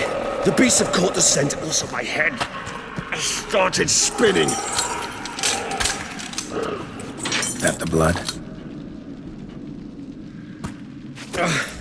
Someone who's never experienced a vampire's bloodlust does not know the true meaning of thirst.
dry in a few hours. Scent won't bother you.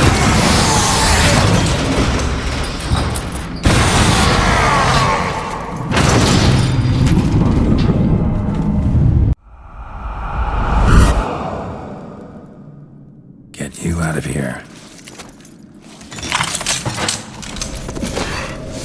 The concoction.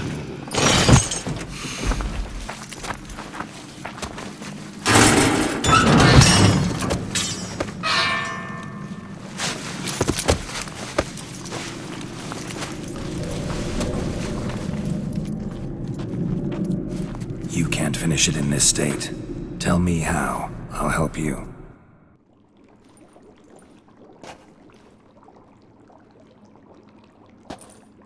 Any better? Far from ideal. And some time must pass before I fully recover. But yes, a bit better, thank you. Never expected it to be like that. You didn't tell me. We need not discuss it. But we do. Because if I'd known you were going to subject yourself to torture... What would you have done? Found Dettlaff some other way. I did not wish you to use any other way. Did that occur to you? No, because I thought no being would ever willingly subject itself to that kind of pain. You vampires aren't any different from us in that regard. I told you, the pain is my way of paying my debt. The enormous debt I owe Dettlaff. If I had to do it again, I would, in a heartbeat. Resonance, it's ready. Are you certain you followed the formula? The proportions were exact, the brewing time precise. This is important, Geralt.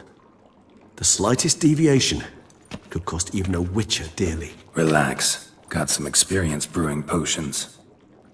Very well. In that case, let's begin.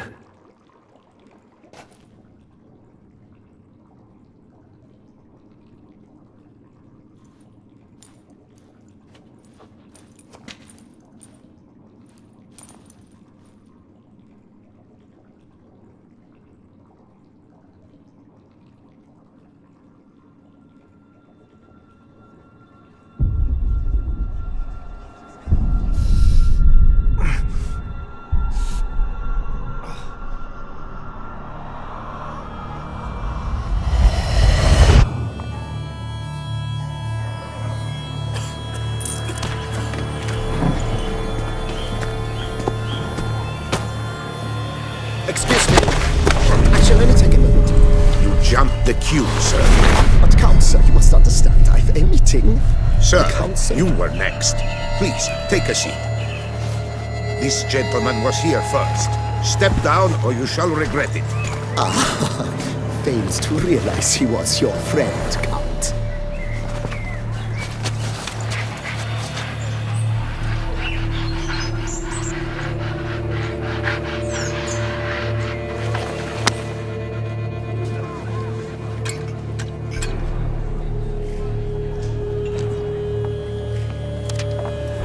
It was then I ordered him to give up his seat and step off the step. If only you'd seen his face. We got him good, didn't we, Dettlaff?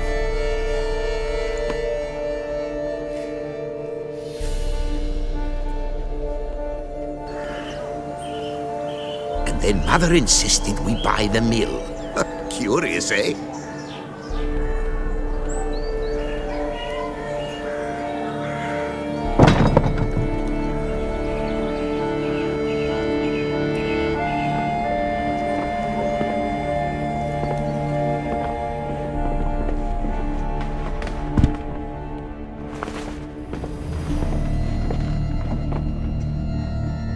But at least I've a yarn to spin for friends and associates.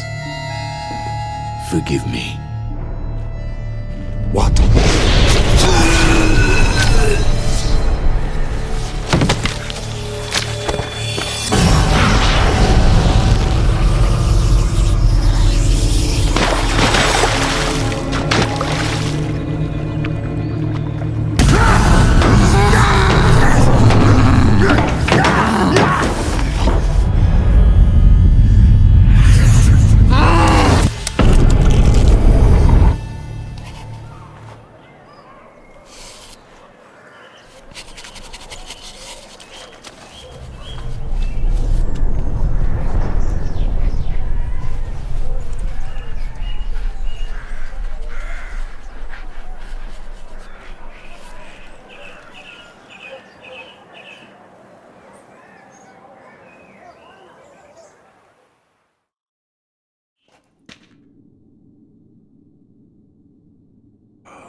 Awake at last. You ride like a squirrel caught in a snare. I'd begun to fear they were death throes, that you'd departed. Sure wasn't pleasant, but it worked. What did you see? Delacroix. His death did not come easy. Seems Detlaff had made friends with him. Still killed him, and chopped up his corpse. And he was overcome with fury, remorse. Cut off the hand that had committed the murder. Interesting. And entirely unlike the Detlaff I know. See anything else? Saw a moment. Delacroix did something selfless. Was kind to Detlaff. Guess it could have been the start of their friendship. Why the uncertainty? Nothing extraordinary about it. Normal, everyday situation, really. Visions were supposed to issue from strong emotions. Clearly the situation provoked such emotions in Detlaff. Keep in mind, he did later murder Delacroix. Killing someone who's grown dear to us, it's bound to elicit strong emotion. Vampires are no different in that regard. Did you see anything else? There was something. Showed up twice in the vision. A bootblack stand. Detlaff first met Delacroix there. Went back after the murder, actually. Peculiar. Stand was somewhere in the Port District. And the bootblack acted as if he knew Detlaff.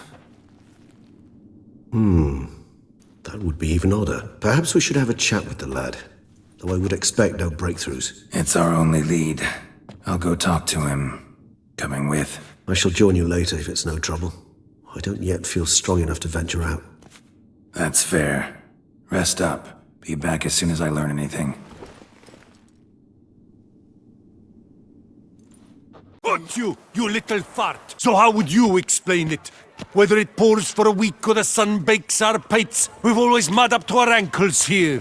You can't blame me for Beauclair's fickle weather. Fickle weather? I've seen you. You empty your chamber pot in front of our shop each morn, so folks will dirty their boots go to you to get them cleaned. A far-fetched conspiracy theory, sirs. I'll conspire to welt your bum with my belt. Come here. Leave him alone. Just who the spitter? A witcher. And I'd advise you to go back where you came from. I thought witches defend men from monsters, not cheats from justice. Need to talk to the boy. You can chat to him all you like, after we tan his hide. So stand down. Not gonna happen. Won't it? Well, then we'll thrash you as well, which is all the same to me. What's the meaning of this? The brawl? Who started it? I'm investigating the beast, on the Duchess's orders. Ah, yes. We've heard of you. And these men, what are they doing? Obstructing my investigation. Understood. Right. A few days in the clink ought to teach them not to impede official duchy business. Come on.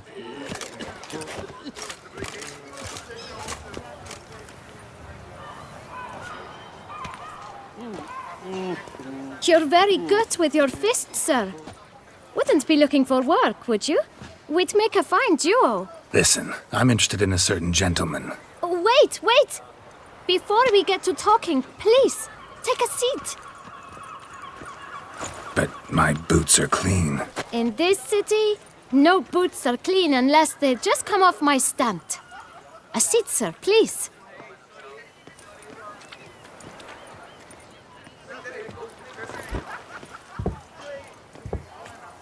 So then, who was it you wanted to ask about? One of your patrons. Tall, elegant black frock. Not from around here. An arrival? Indeed. I hear a faint bell ringing.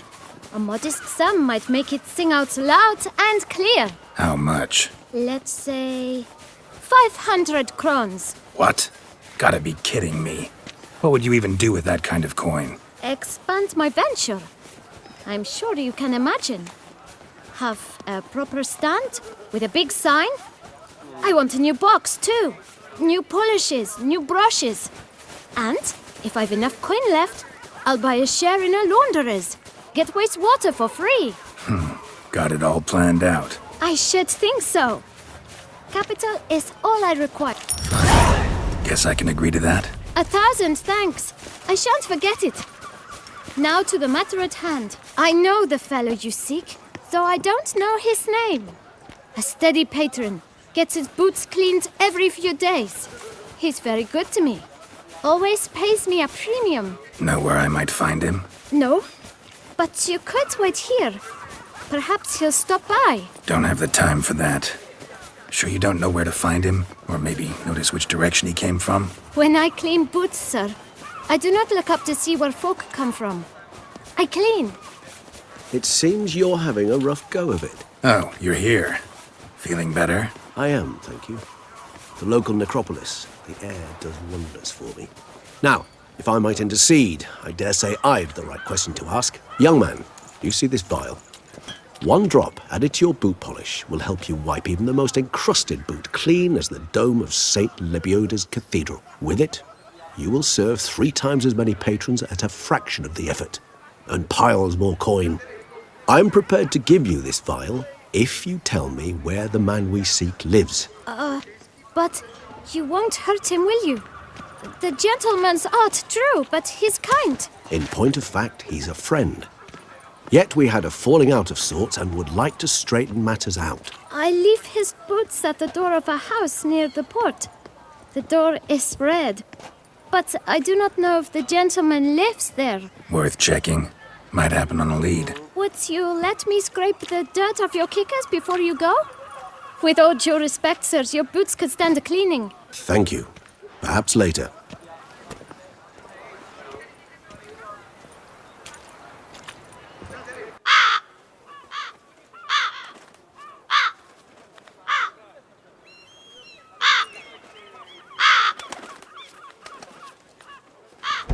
Won't budge. Gotta break it down. You might just as well stand out in the street, pound on a drum and holler, "Dettlaff, I'm coming for you." A bit more finesse, I implore you. Let's hear your idea. Give me a moment.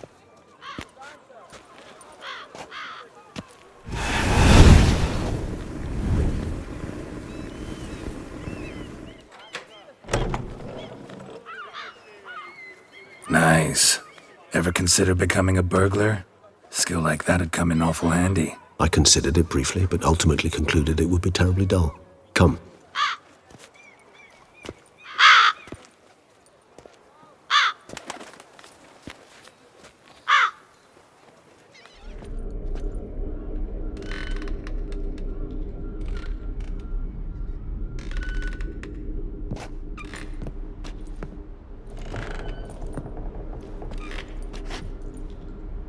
He here? Sense him? No, he's not here, but he was here recently. His scent is still strong.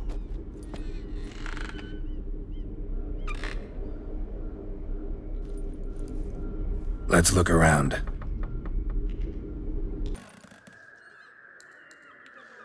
Dettlaff van der Eretain, you do not know us, but we know you to be a vampire. We know also of your weakness for the wench they call Renawed. Now you know this. We shall chain her down and let rats feed on her. We shall flay the skin from her flesh. Yet you can save her. You need but travel to Beauclair, where you shall slay 5 men in the manner we prescribe. You must complete the killing in 3 days. Fail, and the next letter you receive will contain a memento of your failure. Your beloved's finger. There you have it. Proof positive Dettlaff killed not of his own accord. A blackmailer sunk his claws into him. Any idea what it could be? Dettlaff have any enemies? Indeed. Dettlaff gains foes occasionally, but they never live long. One might have managed to evade him. Possible in theory, but I know of none. It would have to be someone devilishly dangerous. As you well know, having faced Dettlaff yourself, whoever it is someone new. Who's Renawed? His one-time lover. The sole human woman with whom he was very close. Because she accepted him. With her aid and care, he found a place for himself in this hostile world. She began the work that I strive to continue.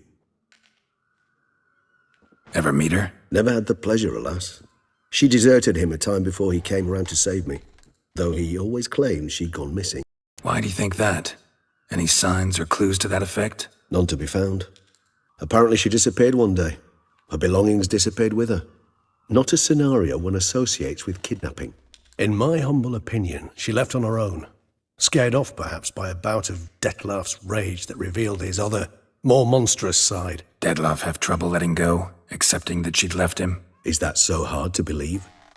Do you know no humans who've struggled with just such a thing? And Detlef is so much more emotional than most humans. Not only was she his beloved, his lover, his mate, she was a member of his pack.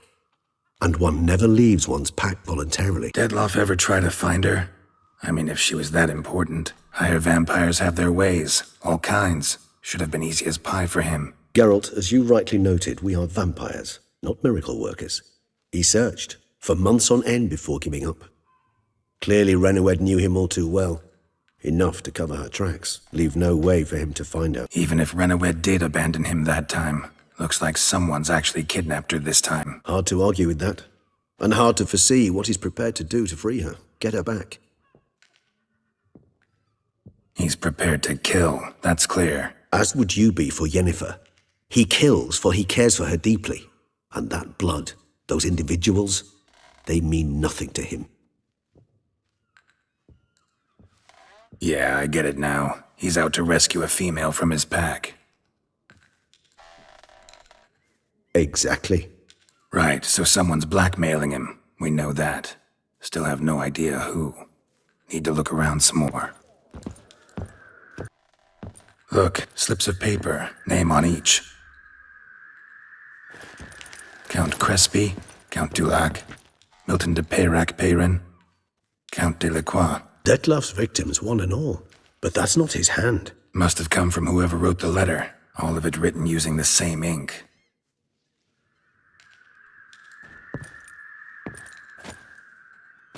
See the color? Ink was dyed with cinnabarite. Rare mineral, pretty much found only in Nazaire, but I fear it means very little. Anyone could have imported such ink. Fair enough. Still worth remembering. Look, this slip is stained. With wine. Not much to go on either, especially not in Beauclair. Perhaps. Yet perhaps also worth remembering. Let's sum up what we know.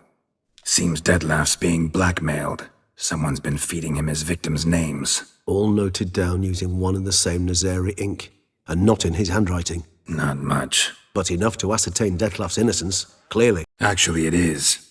Detlef's being manipulated. Some lunatics turned him into a tool, making him kill. So it would seem. But this illuminates a path of action for us. We must find Renoed, render the blackmail senseless. The lunatic or ticks will thus lose hold on Detlef. That's one idea. Could be worth a shot. But what about Detlef? He gonna go on killing while I'm out searching for his lover? He will not. I shall convince him to stay his hand. Assure him you're a friend seeking to help. I'll await him here. He's sure to return sooner or later. Think he'll listen? He will. Ought to wait with you, maybe. No, he'll sense you from a mile off. Simply fail to appear. I'd better stay alone. You must trust me on this. Fine. Need to report to the Duchess first. So be it. We'll await you here. Detlef and I both.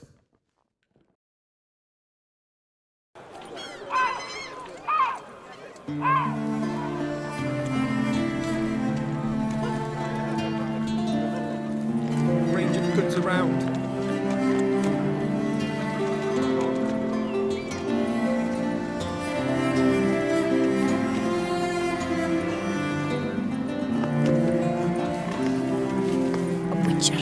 That could only mean trouble.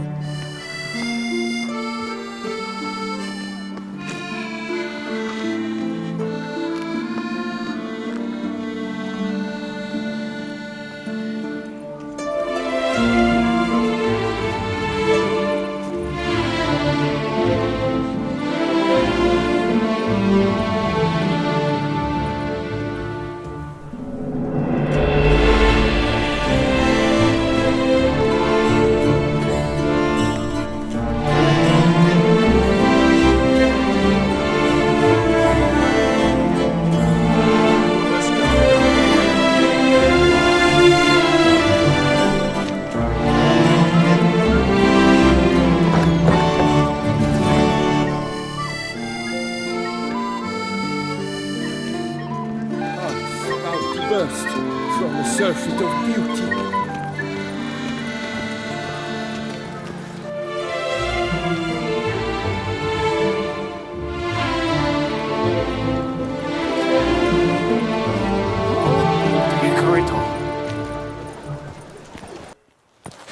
Geralt of Rivia, Master Witcher.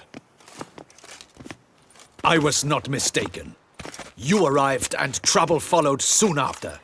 Step aside. Got a matter for the Duchess. At last, Witcher. We've been on tenterhooks. Did you catch Milton's killer? Found the Beast of Beauclair. Just couldn't kill it. We sent you after a monster, and you return with nothing? We are very disappointed. Situation's not quite that simple. Beast's a powerful vampire. Ha! Is this a problem? Is it too much for a witcher? A monster slayer? But everyone knows how to end a vampire. Draw him by trick into sunlight. Or arm yourself with ample garlic and drive a stake through its heart. Garlic's useless against vampires. Sun and stakes don't hurt him either. Those methods, pure invention. Only work in legends and fables. And buckthorn? When I was a child, Grandmama Ademarta always claimed buckthorn drives off vampires. Silver sword's your best option for keeping them at bay. But it won't get the job done, because only a higher vampire can truly kill another of its kind. Excuses. Ha! Your Grace, I shall assemble a battue. Bring the matter to its end at once. The Witcher need but tell us where to find this monster. Go ahead. Send them to their death. Certain death. To a lone Witcher, perhaps. To 40 of my men-at-arms, but another skirmish. 40, 50, 100, doesn't matter. Won't make any difference against him. You have not seen my guardsmen in action. Can they fight fog? Hit a target that moves faster than the wind? How? What creature can do such things? Creatures like this one. Higher vampires, we call them. Each one's a little different. Unique or exceptional, you might say. Some transform into giant bats. Others communicate with animals, command them. Yet all are still brainless beasts. Dead wrong. Thinking of lesser vampires. Alps, Ekamaras, Catacans, for instance. They're ruled by instinct, sure. Attack anything that smells of blood. Higher vampires? They think. They employ reason. Monsters driven by reason. A curious contention. It's way beyond being some monster. This is a powerful being that's walked the world for centuries. Tja, impossible. If so great is their power, why have they not killed or enslaved us all? Don't usually meddle in our matters. Mostly stay out of our way because they don't care about humans one way or the other. And they do not fear we shall wipe them out one day. They'd probably be pretty amused if you asked them that. They're well aware of their strength. Then what can we do? Do you have a plan? Try to talk to him. That's our best bet. I cannot believe this. Her Grace summons a witcher to kill a monster. Instead, he wishes to chat with it. Ha. Know what I'm doing. His lover was kidnapped. He's being blackmailed. Blackmailed? Be so kind as to explain how a vampire might be blackmailed. Higher vampires? They're like us, motivated by emotions, not instinct. Not only are they intelligent to an extreme, they're emotionally rich, capable of feeling many things, even love. This one fell in love with a woman, a human, and he'll do anything to keep her from harm. You do not, I trust, suggest we let Milton's killer go free, or wait until it murders again. We must render it harmless as quickly as possible. Which is why that's my aim now, to prevent further attacks. Vampires only half the problem. Blackmailers at fault chiefly. Kidnapped the woman to control the vampire. And what do you propose to do? I'll find the blackmailer, free the vampire's lover. You were to destroy him, not help him. No one else should die. That's most important. Soon as the woman's safe, he'll have no more reason to kill. I admit to being swayed, Witcher. You may be right. Do you know anything about the blackmailer? Got one lead. A few scraps of paper. Blackmailer wrote the names of the vampire's victims on them. One of them stained. A drop of wine, looks like. So damn little to go on. You've no idea how wrong you are, my dear. Send for the ducal sommelier. Hop, hop! In Toussaint, wine is sacred. Here there is no such thing as a drop of wine, or stains therefrom. They are stains from a drop of Est, Ervelus, Fiorano. Your Grace wished to see me? Witcher, show him the paper scrap. Benoit, can you determine which wine made this stain?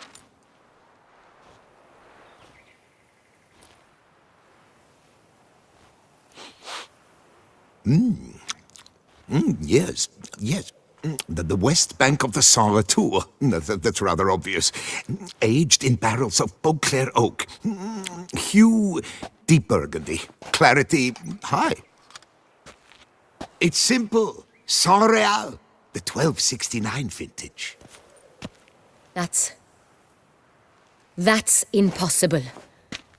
The wine is produced at Castel Revello, especially and exclusively for the ducal table. Perhaps some Saint Real was stolen. We must go to the vineyard, see if there's not been an incident. Saint Real. Never heard of it. It's highly unlikely you've ever had a chance to partake of it. As I said, it is only ever served to the ducal family. Didn't stop it from ending up on that scrap of paper. Unless your Grace's sommelier is mistaken. In matters of wine, Benoit is never mistaken.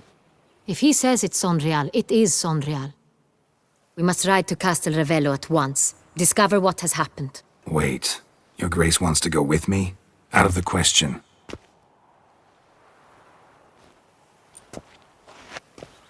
I hope you do not suppose we will sit on our ducal hiney and do nothing while our duchy is in grave danger. Your Grace, what you propose is far too dangerous. The Witcher should go alone. It pleases me to see you gentlemen finally agree on something. But I've made my decision. We shall go, accompanied by the best possible escorts. You, Captain, and Geralt. We will travel incognito. We've no wish to give the court any reason to gossip. For the duration of this mission, I release you from your obligation to adhere to court protocol. In short, from now on, I am Anna Henrietta, not your Grace. Yes, Your Grace. Witcher, are you ready? Yeah, ready to go. Excellent. Give me a moment. I must don something more appropriate and concealing. Then we will be off.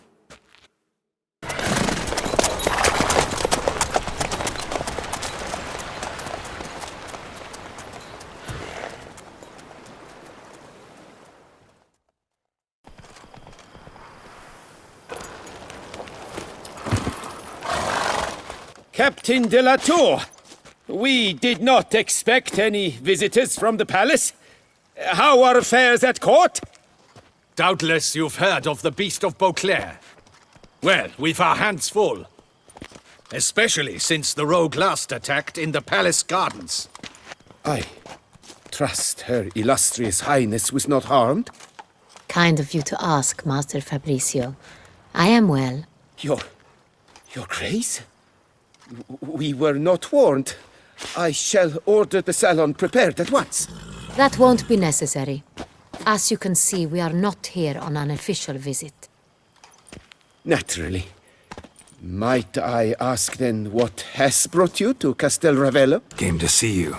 Got some questions. In this land, it is seen as polite to introduce oneself before asking any questions. This is Geralt of Rivia, a witcher. He has come to Toussaint on my personal invitation. Which is to say... Which is to say, I expect you to treat him with the utmost respect. Of course, Your Grace. Did you hear that, Witcher? Fabricio will be delighted to answer your every question. Want to talk about Saint Real? I am at your service. The Saint Real. How many vineyard workers have access to it? One might say only I do. Not like you make the wine all alone. At least a dozen others work here. I see you've little notion how wine is made. Grapes travel a long road before they become Sonreal. The workers assist me only to the stage of fermentation. I see to the maceration personally and let no one near the fat. Workers, again, assist me during barreling, but then I seal the aging barrels myself, each and every one. The wine lies in the cellar, gains character. Once this process is complete, it becomes Sonreal. And as it happens, only I have the key to the cellar in question. Who hauls the barrels to the palace? We've our own garrison. Guards who have served here for years and would answer with their heads for the wine. We'll not get anywhere asking questions, I see. It's a waste of time. Your Grace? How am I to understand this? Master Fabricio, we have proof someone's gained access to Sonreal. Someone who should not have, which means one of two things. Either you lie to our face, or you are an idiot who has had wine stolen from under his nose and not even realized it. In either case, you shall answer for it. But... Silence! And listen. I shall inspect the barrels in person, thus giving you time to reflect. When I return, I expect to hear answers. Remind me, where is the Sonreal stored? In the main cellar, around the corner. I'll show you. I shall find it. Give me the key to the cellar and wait here. Of course, Your Grace. Here it is. Come, Witcher.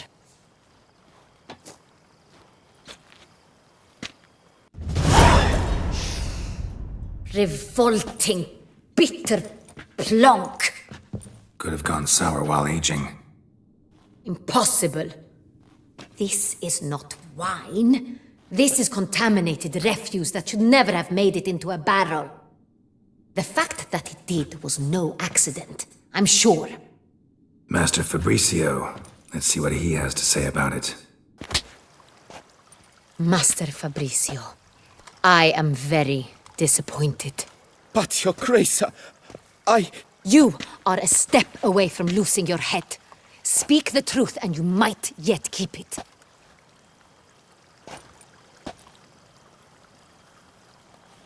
I admit it. I sold a barrel of Sonreal. I beg you to forgive me. Why did you do it? I couldn't resist. The sum they offered, it was enormous. I gave in. Is what I provide not enough? I wished to buy back my family's estate. For here, nothing is truly mine. I've a roof over my head, ample food to eat, but what is a nobleman without land of his own? I shall tell you everything, if you agree to show me mercy. Who'd you sell the wine to? A few weeks past at the pheasantry, a rich nobleman approached me. He called himself a diplomat, well connected at court. He suggested we embark on an enterprise. Some of his clients had offered dizzying sums for even a drop of Sonreal. He was to serve as intermediary. This man's name?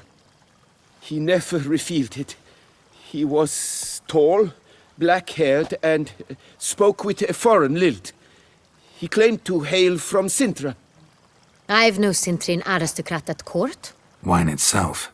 How'd you hand it over? We met under the cover of darkness in the ruins of Fort Astre. A dozen or so men came to collect. Armed men. The kind that stink of trouble. I had hauled the barrel there. They transferred it to their cart, and we went our separate ways. That's it? That the last you ever saw of them? That is to say, a few days passed. A messenger arrived. He said they wished to buy another barrel and, well, I've prepared it. Have it ready to deliver. That's enough. Know all we need to know. Your Grace, I beg your forgiveness. Get out of my sight. Captain, have your men take Master Fabrizio to the dungeon. He must answer for his crime. High treason the charge. What now, Witcher? We set a trap. Need to catch the wine thieves. Sentry and Noble could be our blackmailer. Next, transport. I'll take it to Fort Astra. Damien and his soldiers will cover me. For once, I agree with you. We will do as you say. Let me know when you are ready. See no reason to wait. Let's get going. We will set out now. Position ourselves before you arrive. You take the cart and meet us there. Fine. When the handoff begins, watch for my signal.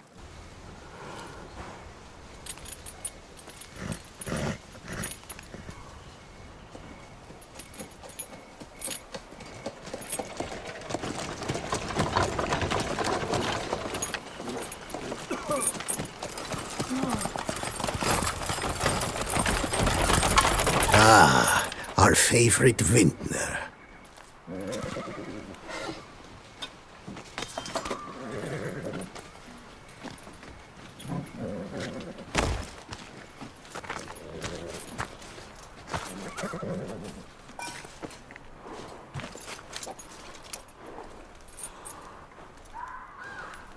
It's not him.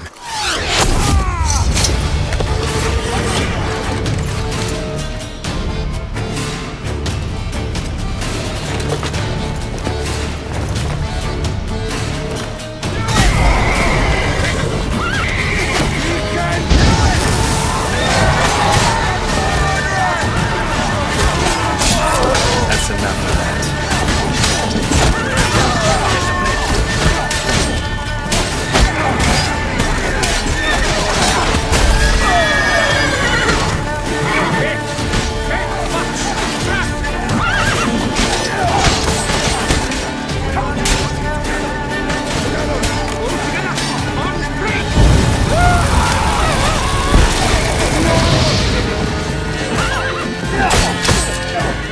That's enough of that.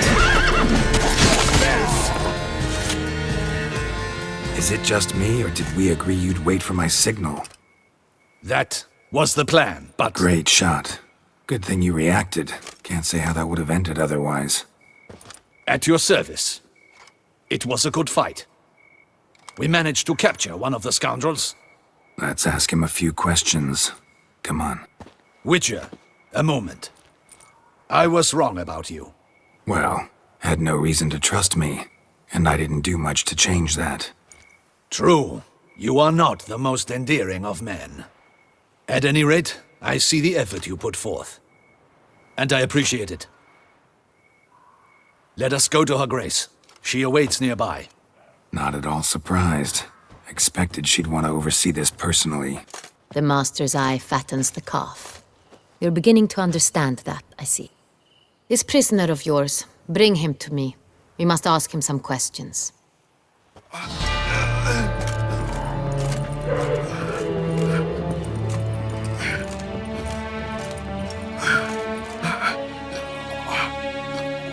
Captain, do the honors.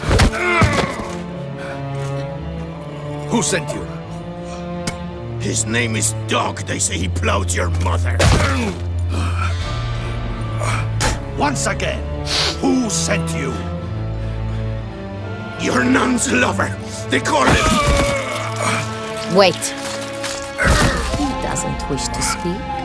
He needn't. I can think of several other ways he can be helpful. I'm certain the Witcher will need bait to lure the Beast of Beauclair. What?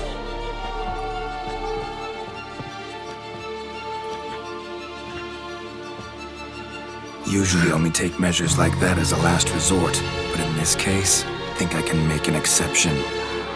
Do as you deem fit. He is all yours. Captain, have your men find me a strong rope. Kind that won't snap when we hang this fellow from a tree. Rope? Live bait. Great for monsters, provided they catch the scent of its blood. But I'll see to that. What? No. Crikey, no! Don't let him! Stop screaming. Save your strength. Got a long night ahead of you. No! Don't let him! I'll talk! Barrels. Where were you gonna take them? I don't know. Captain, need that rope after all. I truly don't know. Hornet's the leader, only he ever knew where to go. But he lies over there, dead. That one. The first barrel went to a warehouse at the port. But where this one was bound, I don't know. I speak true. You must believe me. Who hired you? He'll kill me. Ought to be worried about me right now. Who is he? Go on, man. Spit it out. The Cintrian. That is what they call him. I've never seen him, but I know he mustered a man for his caper. That's what they said, that we were working for the Cintrian. I don't know anything else. I swear it.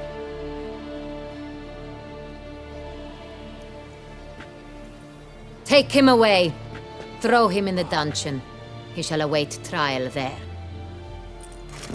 Captain, we ride to town. Gather your men and seek out the Cintrian. Someone else must have seen him, must know of him. Yes, Your Grace.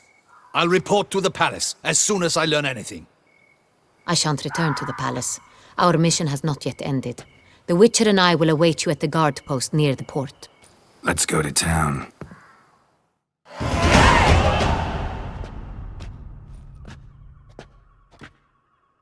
He's late. Relax, he'll come. There's something I'd like to know. How can you be so damned calm? Side effect of my mutations. We Witchers rarely get the jitters. What if something has happened to him? Captain seems like a man who can take care of himself. Perhaps he can, but this Cintrian appears to be no common bandit. He managed to steal ducal wine from under my guardsman's noses. We only learned of it through a fortunate coincidence. And it was he who specified the victims for the vampire. One must be exceptionally confident to blackmail such a monster. Still don't know this Cintrian's behind the kidnapping and blackmail. Might have just handled the theft of the wine. Even if it's so, he then sold the wine to the blackmailers. As I see it, that makes him an accomplice. Need to find the Cintrian, whether or not he's responsible for the murders. Even if none of it's his doing, he could still know our blackmailer's identity. Besides, it's one thing to know who ordered the killings. Other thing entirely, and just as important, is why they... Someone's coming.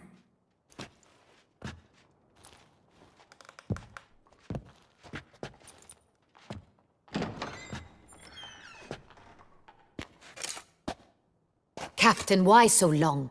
We expected you hours ago. This Cintrian does not work alone. We are fighting an organization, not one man. Bandits attacked us, not a small force either. One of my boys has a broken arm, another a shattered knee, lamed for life. And the word on the street is there's a hefty bounty on your head, Geralt. Used to it. Not the first time I've been hunted. The port warehouse where the wine was delivered, we identified it, then learned who had hired it out. This proved to be a beggar, a stand-in. We found him. He admitted all. A man had paid him to sign the lease, a man he met while begging outside the pheasantry. There, fate lent us a hand. A waitress recalled spilling wine on a nobleman who spoke with a Cintrian accent. What did he look like? Her description was not helpful. Handsome, well-dressed, with a beard. No distinguishing marks. This could be anyone. But she remembered his female companion very well, as she recognized her. On the Cintrian's arm was Cecilia Bellant. The singer? I've heard of her. She's said to be gifted, fairy. The same. We went to her home immediately. Cecilia was not there, but we questioned her servants. A chambermaid claimed Cecilia is to meet a Cintrian gentleman tonight. She'd invited him to a reception mounted by the Mandragora. The Mandragora? What's that? A club, an affiliation of local artists. Painters, sculptors, troubadours and dancers. Never heard of it. They exude a mystique, consciously, I think. Behaving like an exclusive cabal. Artistic elites. Every now and again they mount soirees. Only wealthy patrons are invited. All arrive in elaborate masks, then drink and flirt. Gotta nab the Cintrian. Seems we have to go to that get-together. You read my mind, Witcher. I shall gather my men, surround the establishment. Not a mouse will squeeze through. Out of the question. If the Cintrian truly does have men about the city, he will find out and escape once again. Duchess is right. Need to be careful. Best go there, blend in with the crowd. Precisely what we shall do. We, Your Grace. Geralt and I. In that sort of company, the Witcher could use my help. Where's the event gonna be held? The Mandragora always assembles at the same place, a residence in Oatville. It's a very distinguished district. Geralt, you must don appropriate attire. Then meet me in Oatville, in Mountebank Alley.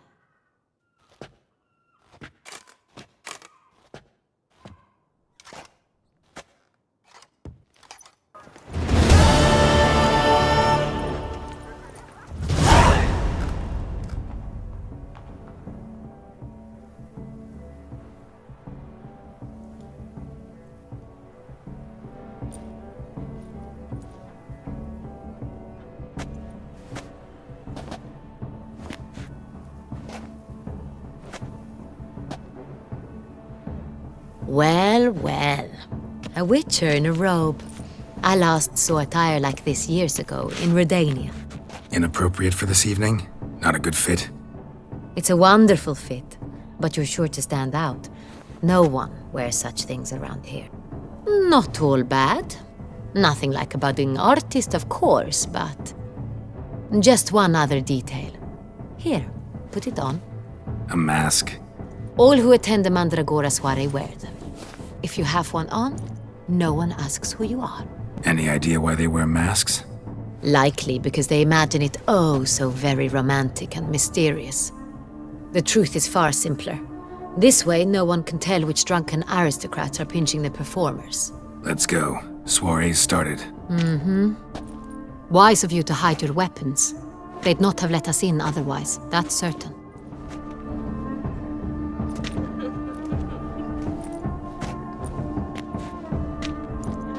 How do we find the Cintrian? Have you a plan? Key is not to spook him. Need to ask after his partner, Cecilia, first. Less likely to raise suspicions. Soon as we find her, we find him. Especially since he might be expecting us. What do you mean? Ran into some of his thugs in town. Knew who I was. Had it in for me. Right. Right you are. We must proceed with caution. Come, it's our turn. Madame, Monsieur, an extraordinary pleasure to welcome you to the Mandragora's soiree. Tonight, I particularly recommend you direct your attention to the performances prepared by artists of our community. Tell us about these performances. This evening, the Mandragora has the honor to present 3 superb displays of artistry. The first was a concert by Cecilia Belont, a singer whose voice, were it stone, would surely be a diamond. Sadly, Mademoiselle Cecilia has sung. Shame. We would have loved to hear her. Luckily, you are in time to see the great Calesti, a master of visual illusions, come to us from far off Afir. Visual illusions. Interesting. And the third artist? The third and fourth, for they are a duo, are the Tuven brothers, presenting their newest pantomime. We were really hoping to meet Cecilia Belont. You are admirers, I surmise. I'm certain you will have ample opportunity to converse with her. It cannot be easy to identify anyone in this crowd. Perhaps you could help us find her. I don't know where she is now, but I can give you a clue. Let's hear it. Seek the Kaveri orchid. Meaning? Cecilia wears one in her hair. You shall recognize her easily by the orchid. Well, well. Dandelion's always complaining about artists being poor as temple mice. The residence belongs to none of them. They are guests here. Oriana, she owns this. Woman in the black dress, there on the balcony. Got her. Doesn't wear a mask? It would be pointless. All would know her anyway. Koviri Orchid. Let's look for it. If we find Cecilia, we'll find the Cintrian. Go on, Geralt, be bold. Show us the artist in you. My appraisal? The painting depicts spiritual dualism. The continual battle between good and evil, and defiance.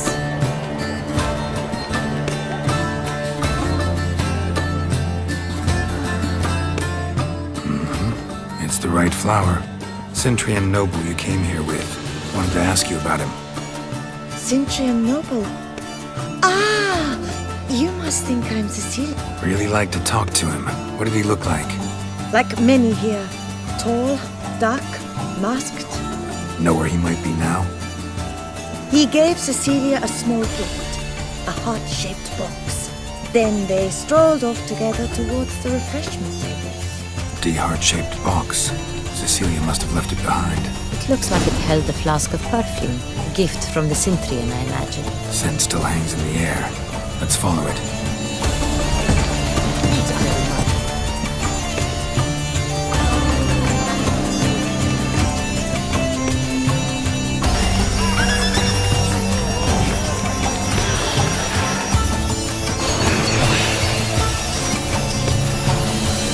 Look, lanterns. They say releasing them brings good luck. Fine. Let's give it a try. Never suspected you believed in such things.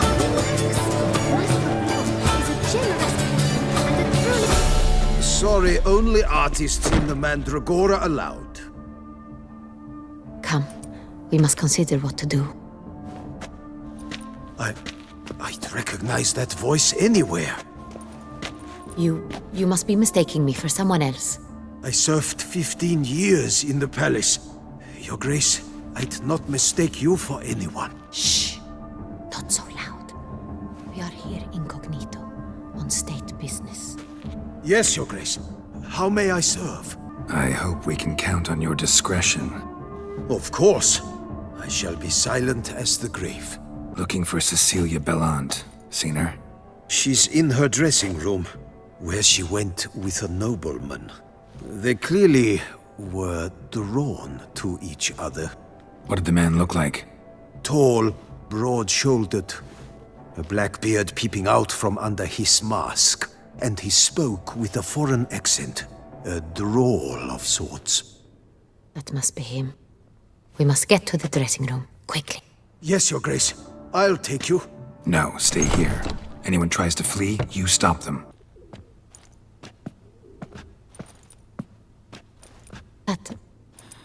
That must be Cecilia.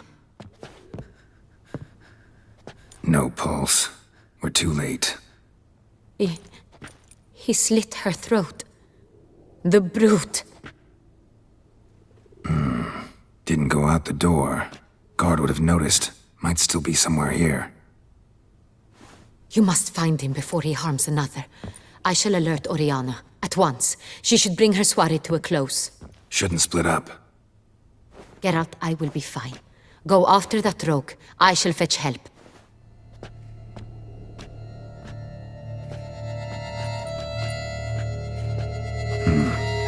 Killed her, then went out on the balcony. Tore down the door. Made a platform. Clever. Must be pretty strong, too. Could still be here. Need to stay alert. Smashed mirror. Someone crashed into it, hard, then sank to the floor. Bloodstains, jewelry box. Locks busted. Picked open, probably. Precious stone. Bloody fingerprint on it. Thief came for this, must have. Tiny chain links next to it. From a snapped necklace? Seems there was a struggle. Hunting knife. Richly ornamented. Used during the fight, probably. Canvas is cut. Somebody took a knife to the painting, looks like. Empty inkwell. Knocked over, turned toward the room. Sconce is bent. Smeared with blood. Someone try to grab it. Blood on the window frame. Someone climb out? Fall out? Jewel was in the box, it seems. Centurion tried to steal it, but someone got in his way. They fought, struggled, that's clear. Ended with one of them flying out the window. Fall had to have killed them. Jewel's still here, though, so our Centurion must have been the flyer.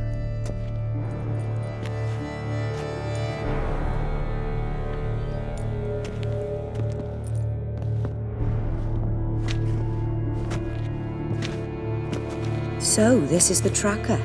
A witcher, yes? Indeed, this is him. We found the body together. Then he set off in pursuit of the killer. And ended up here, but I've only found evidence of a fight. Seems the Centurions killed his last. Finally failed this time. Shame it happened too late for Cecilia. Poor girl. Always told her she chose her males badly.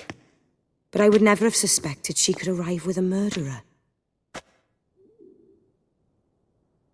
I'll alert the staff. Have them see to her body at once. Meanwhile, we should sit. I will tell you everything, in full detail.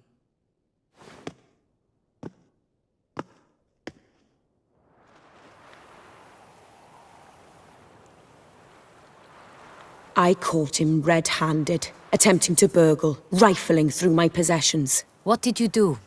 Summon the guards? There was no time. I feared he'd escape, refused to give him the chance.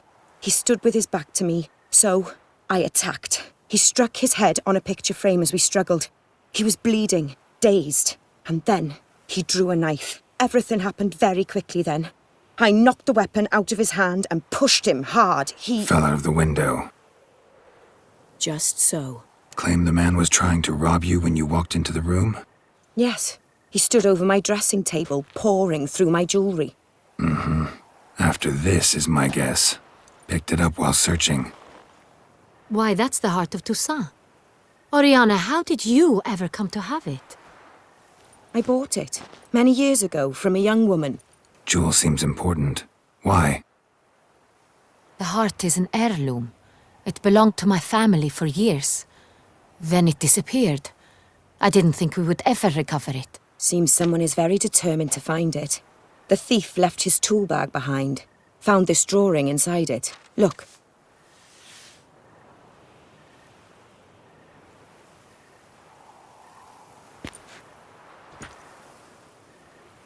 The heart of Toussaint. Representation's pretty faithful. Centurion must have been on a job. Got very clear instructions what to look for. So it is not him we seek, but his employer. Is this the only evidence we found? Also happened on the weapon he attacked Oriana with. Hunting knife. Used to skin game. Got an emblem on its hilt. This crest is used by the Lords of Duntine. The present master of the castle is a passionate hunter. Our next lead, perhaps. Duntine. Remember the place. Abandoned ruin just a few years ago. More recently, the family's last heir, Roderick, returned to his ancestral seat and restored the castle. Know any more about this Roderick? His grandfather was an advisor to Queen Ademarta. The family received those lands as a grant for his service. Roderick is quite the recluse. He avoids society, preferring the company of a small team of knights, though the latter term is imprecise, as they seem more akin to vandals with crests on their shields. Oriana, everything we discussed here, hope you'll keep it to yourself. Counting on it, in fact. Word gets out he, failed in his attempt to steal the jewel. His employer could run. We need to proceed cautiously. Discretion is in the interest of us all. I'll not ask what this is about, just as I expect not to be troubled about it again. By anyone. Forgive me, Madam Oriana, but might I have a word? You must excuse me a moment.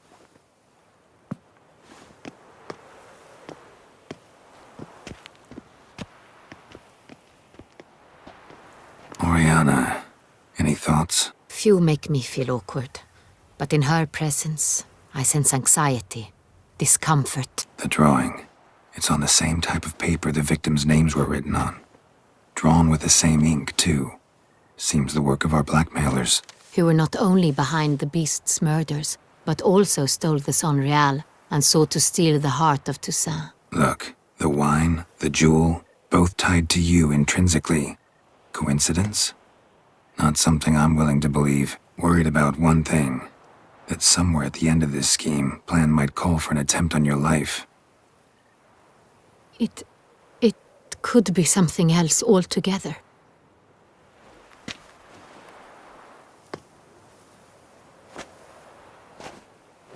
My sister, Siana, might be among the schemers. She left court when we were children. My parents banished her from the duchy. I've not seen her since. What did your sister do to get banished? Siana was cursed. Parents run afoul of some mage? No. She was born at an inopportune moment. They said she was touched by the curse of the Black Sun. Geralt, is it true? Can an individual be evil because they were born during the wrong lunar phase? Could be the case. Could also be because they were treated like lepers from birth. Isolated, prodded, ostracized. Couldn't have had it easy, Siana. She was angry at the whole world. She felt inferior, felt pain, though she masked this with confidence, arrogance even. She could also be cruel at times. I recall one such situation. She persuaded Cedric the Coolbird that she could see the future in her dreams. We were children, and Cedric's brother was smitten with me. It was an innocent childhood crush. Siana knew of it. She told Cedric of a dream she had had, that he would die at the hands of his own brother. Cedric stole his father's sword and killed his brother. She destroyed 2 lives with a prank. Cedric mourns to this day. In the end, they forced her to leave the palace. A decade passed. More. I've missed her terribly since. Think your sister might be involved? Why? You see, I recall her always being rather possessive, throwing jealous fits if I had something she didn't. Here, that's normal for sisters. Rivalry. True. I suppose I gave as good as I got. There are times I miss that very much. The wine, its theft, was the first clue. That's very much like her. She always did enjoy stealing my toys, but I grew almost certain when I saw the heart of Toussaint. Siana received it from father as a gift. At a time when my parents thought of her as but an ill-behaved little girl, someone wanted some of my wine. The same someone ordered our family jewels stolen, or recovered. It's my sister. It must be. A fallen princess satisfying whims, going after lost luxuries? Could be right. Your mission has gained new import. You must go to Dun Tyne, and if Siana is there, you must find her. No matter what she did, she is not to be harmed in any way, shape, or form. You must make sure of that. I'll find her if she's there. I hope you do. I very much wish to talk to her. Sister to sister. Your Grace, Geralt, I'd like to introduce... Regis! What a surprise! I had no idea you were in Beauclair. And this is... My very dear friend, Detlaf van der Eretain, an arrival from Nazaire. We are lending our combined resources to the Witch's Hunt. Ah, yes. Splendid. But why are you here at Oriana's? They came to pay me a surprise visit, so I invited Regis in for a glass of wine. We've known each other for... ages. Literally. Witcher, I hear you know Regis too. Even that you are friends. Few I can rely on like I can on Regis. Kinda hoping he thinks the same of me. Curious. It seems opposites really do attract. Don't be fooled, dear. Geralt has many merits. He merely hides them from the world very diligently. You said you're both aiding him with his contract. It involves the Beast of Beauclair, I suspect. Master Witcher, maybe you could satisfy my curiosity.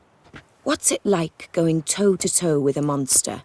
knowing you've only two options, to kill or be killed. Despite what you might have heard, I don't lunge at every monster I see sword in hand. Talking gets the job done for some. I wonder what a monster might have to say to you. It might want to apologize. My word. Well, what might a monster wish to apologize to a witcher? For killing.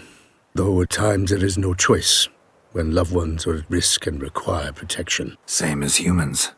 Put them in that situation, they'll kill too. You understand this. It must be why you and Regis are friends. If I understand you correctly, you would rather help a monster than kill it. If possible, yeah. Or at least try. Enough about the witcher trait for now. Regis mentioned you come from Nazaire. I spent time there as a child. Fond memories? It was wonderful. I was positively entranced by the land's fashions. Deep-cut dresses I found most fascinating. I believe we're running short on wine. I should go to the cellar, bring another bottle. Let me go. Wanna help, Regis? Know your wine a lot better than I know mine. We shall return forthwith.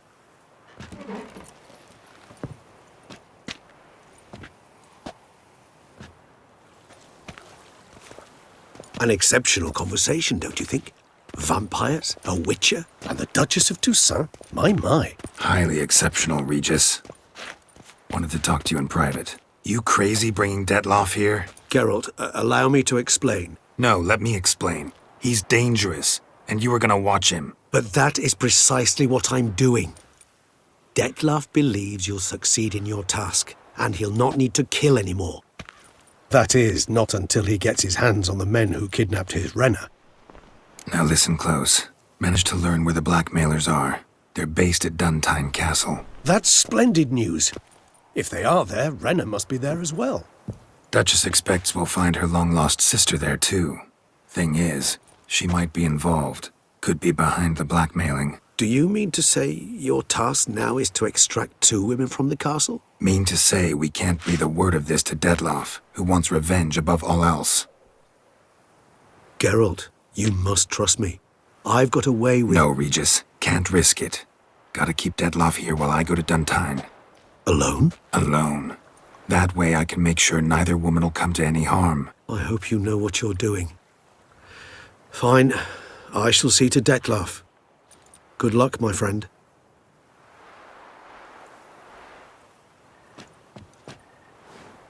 Splendidly, Detloff.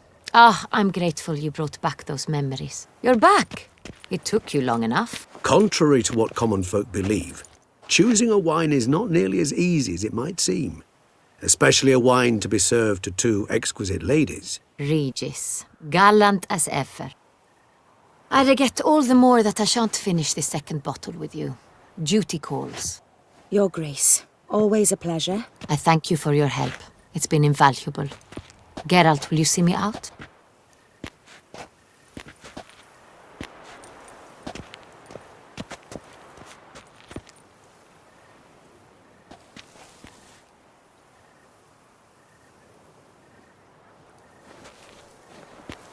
You have exceptional friends. This Detloff, an intriguing man to say the least. Don't know him too well. He say much about himself? Not much, but I've a good sense of the true nature of those I meet. I'd not survive a week at court otherwise. So what's his? Sensitive, sad. He carries within him the weight of a terrible tragedy. He is a good man, but lost, which is why he comes across as grim. Didn't expect the evening to end like this. Neither did I. But I have not drawn you out for a romantic stroll. I wish to make certain you know what you are to do. Mm-hmm. Gotta go to Duntine. I've decided my guardsmen will support you. You will meet them at Count Delacroix' mill. It stands along the Saône-Retour River, near the Cockatrice Inn. Captain de la Tour and his men will await you there at midnight. You shall storm the castle together. Where to storm Duntine? Expect armed resistance. Geralt, good you're here. Ready to attack Duntine? See you already prepared a plan. Walk me through it? We have 2 objectives. To find Her Illustrious Highness's sister and capture the men who blackmailed the vampire. Duntine is a modest complex. Several old buildings, a high wall around them. At the center of the enclosure stands an imposing keep, restored not long past by the elderly knight of the castle, Roderick. We mean to strike here, through the main gate, then secure the area in front of the keep by storm. How many men defend Duntine, you know? Roderick maintains a team of knights for defense. They are no army, but they could number several dozen. Also, Roderick recently took in a band of foreign mercenaries. About them we know very little. Cintrian's men, gotta be. Ran into a few in town. They tried to kill me. Need to hit them from both sides. You draw the defenders, keep them busy. I'll sneak in the back way, find the women, make sure they come to no harm. I'll vault over the wall as soon as you start your assault. Your plan puts you at great risk, but I sense you will handle it well. Let us go.